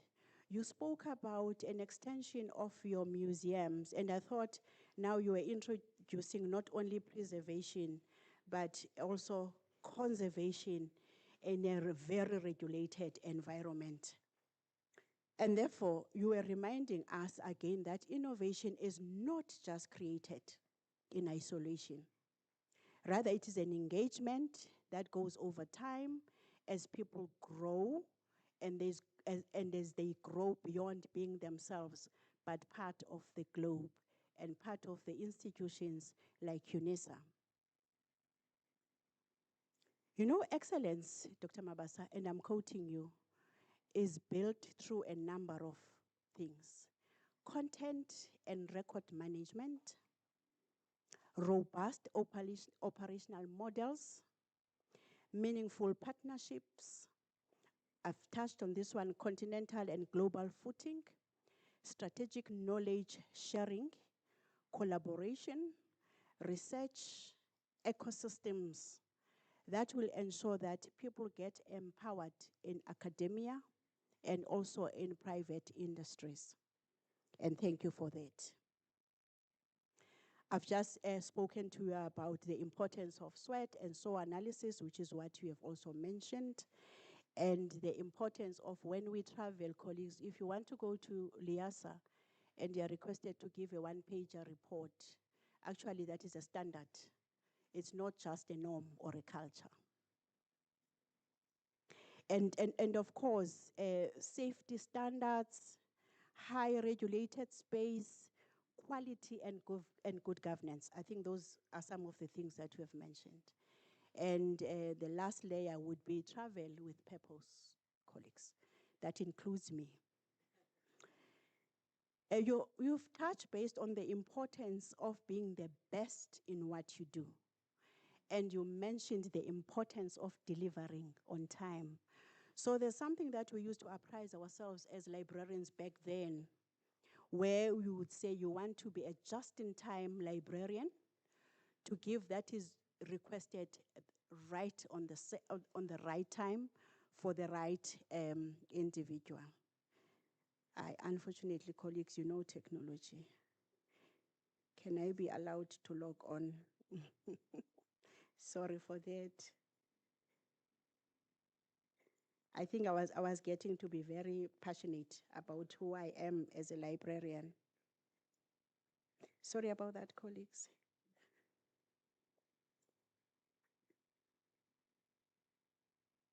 So just-in-time service for the right client and for the right team that is going to the globe, whether it's for about ensuring that you share your best practices in the way you do your day-to-day business. And thus, it's so hands up to you, Dr. Mabasa. And of course, colleagues, the overall program, for me, it has provided valuable insights to critical and evolving roles of us as the profession, as LIS, and in advancing Catholic research and innovation, while encouraging critical analytical reflections on the integration of artificial intelligence, collaboration, strategic knowledge, and knowledge management for impactful and future-focused research within academia.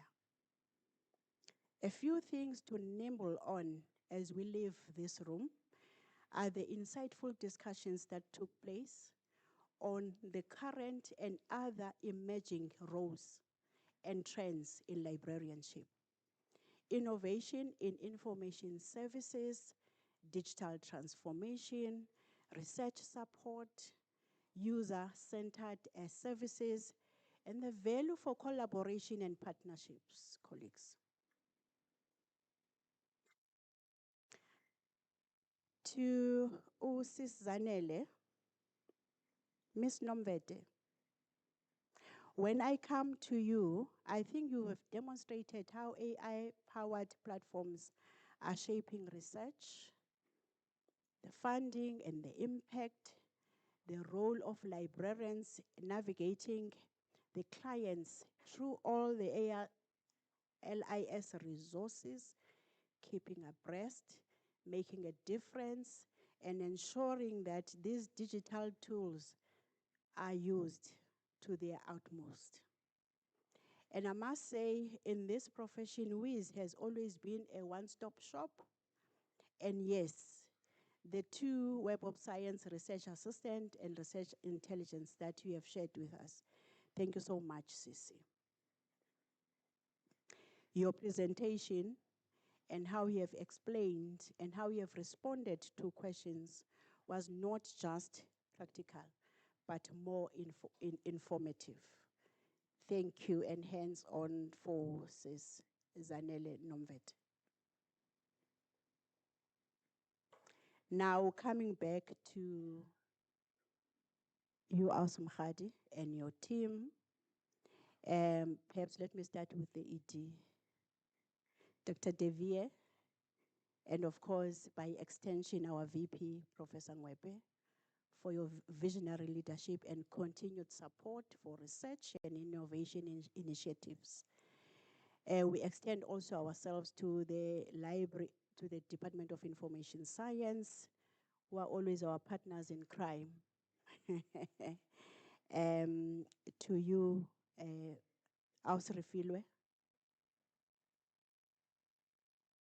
Ausumhadi, for the opening remarks, for steering the program professionally with energy and grace. Thank you so much. Ms. Mpete and the organizing team for ensuring success of the event, and to the audience for being so engaged and to ensure that this day was actually a success. So your being present was not just for you to occupy your seats, the ones that are in front of me, but also the ones that are online. We have added so much value in ensuring that the gathering is what it has become. So today, can we be reminded that research and innovation is our future? The way we think, the way we critically analyze any piece of information that is in front of us is an indication of who we've grown to be, that we need to remain relevant, we need to collaborate intentionally, and we need to continue positioning ourselves in the strategy of where Unisa is going. But mostly it always starts with the library. It starts with us librarians. Nobody tells a librarian what to do. A librarian shapes the way to the future. And as we live today, may this conversation, the ideas, the connection formed through this gathering today, translate to an impactful practice, further collaboration, more innovative ideas within our workspaces, our services, at home, in our churches, where we meet somebody along the way. Let us be who God wanted us to be, and let us be librarians. I thank you. Ndiyanebulela. Re a leboga. Baya danke.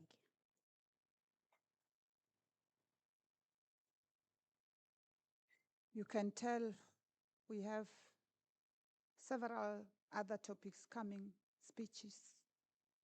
She can talk until the next day as well. But let me be the one to thank you, Ms. Mgiva, for what you have just delivered now. I know there's no one who can thank you other than me, because I'm still here. Thank you so much. As we usher the Dr. Mulawa in front to come and deliver a token of appreciation to our speakers, let me also thank you very much for the engaging discussion that we held this morning and valuable insights that were shared. And thank you for your attentive listening. And I hope we will go back there and do likewise. Dr. Mulawa, over to you.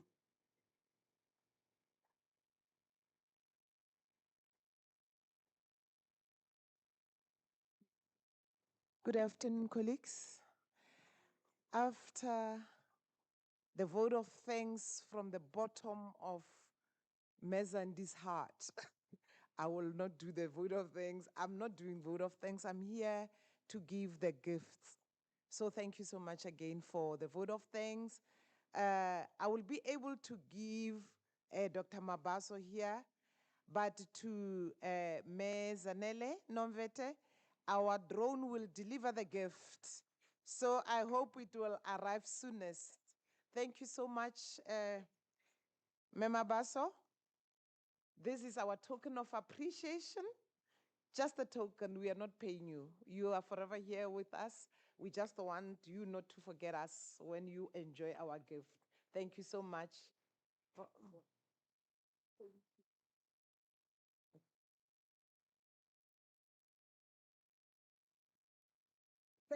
Thank you, colleagues. And lunch. Okay, lunch is served outside. For the management, Itumeleng is asking for a group picture before you have your lunch. Molawa. Yeah. Colleagues online, thank you very much for your having been with us until this far. And you can go and enjoy your lunch. The drone is coming to deliver the lunch for you. Thank you.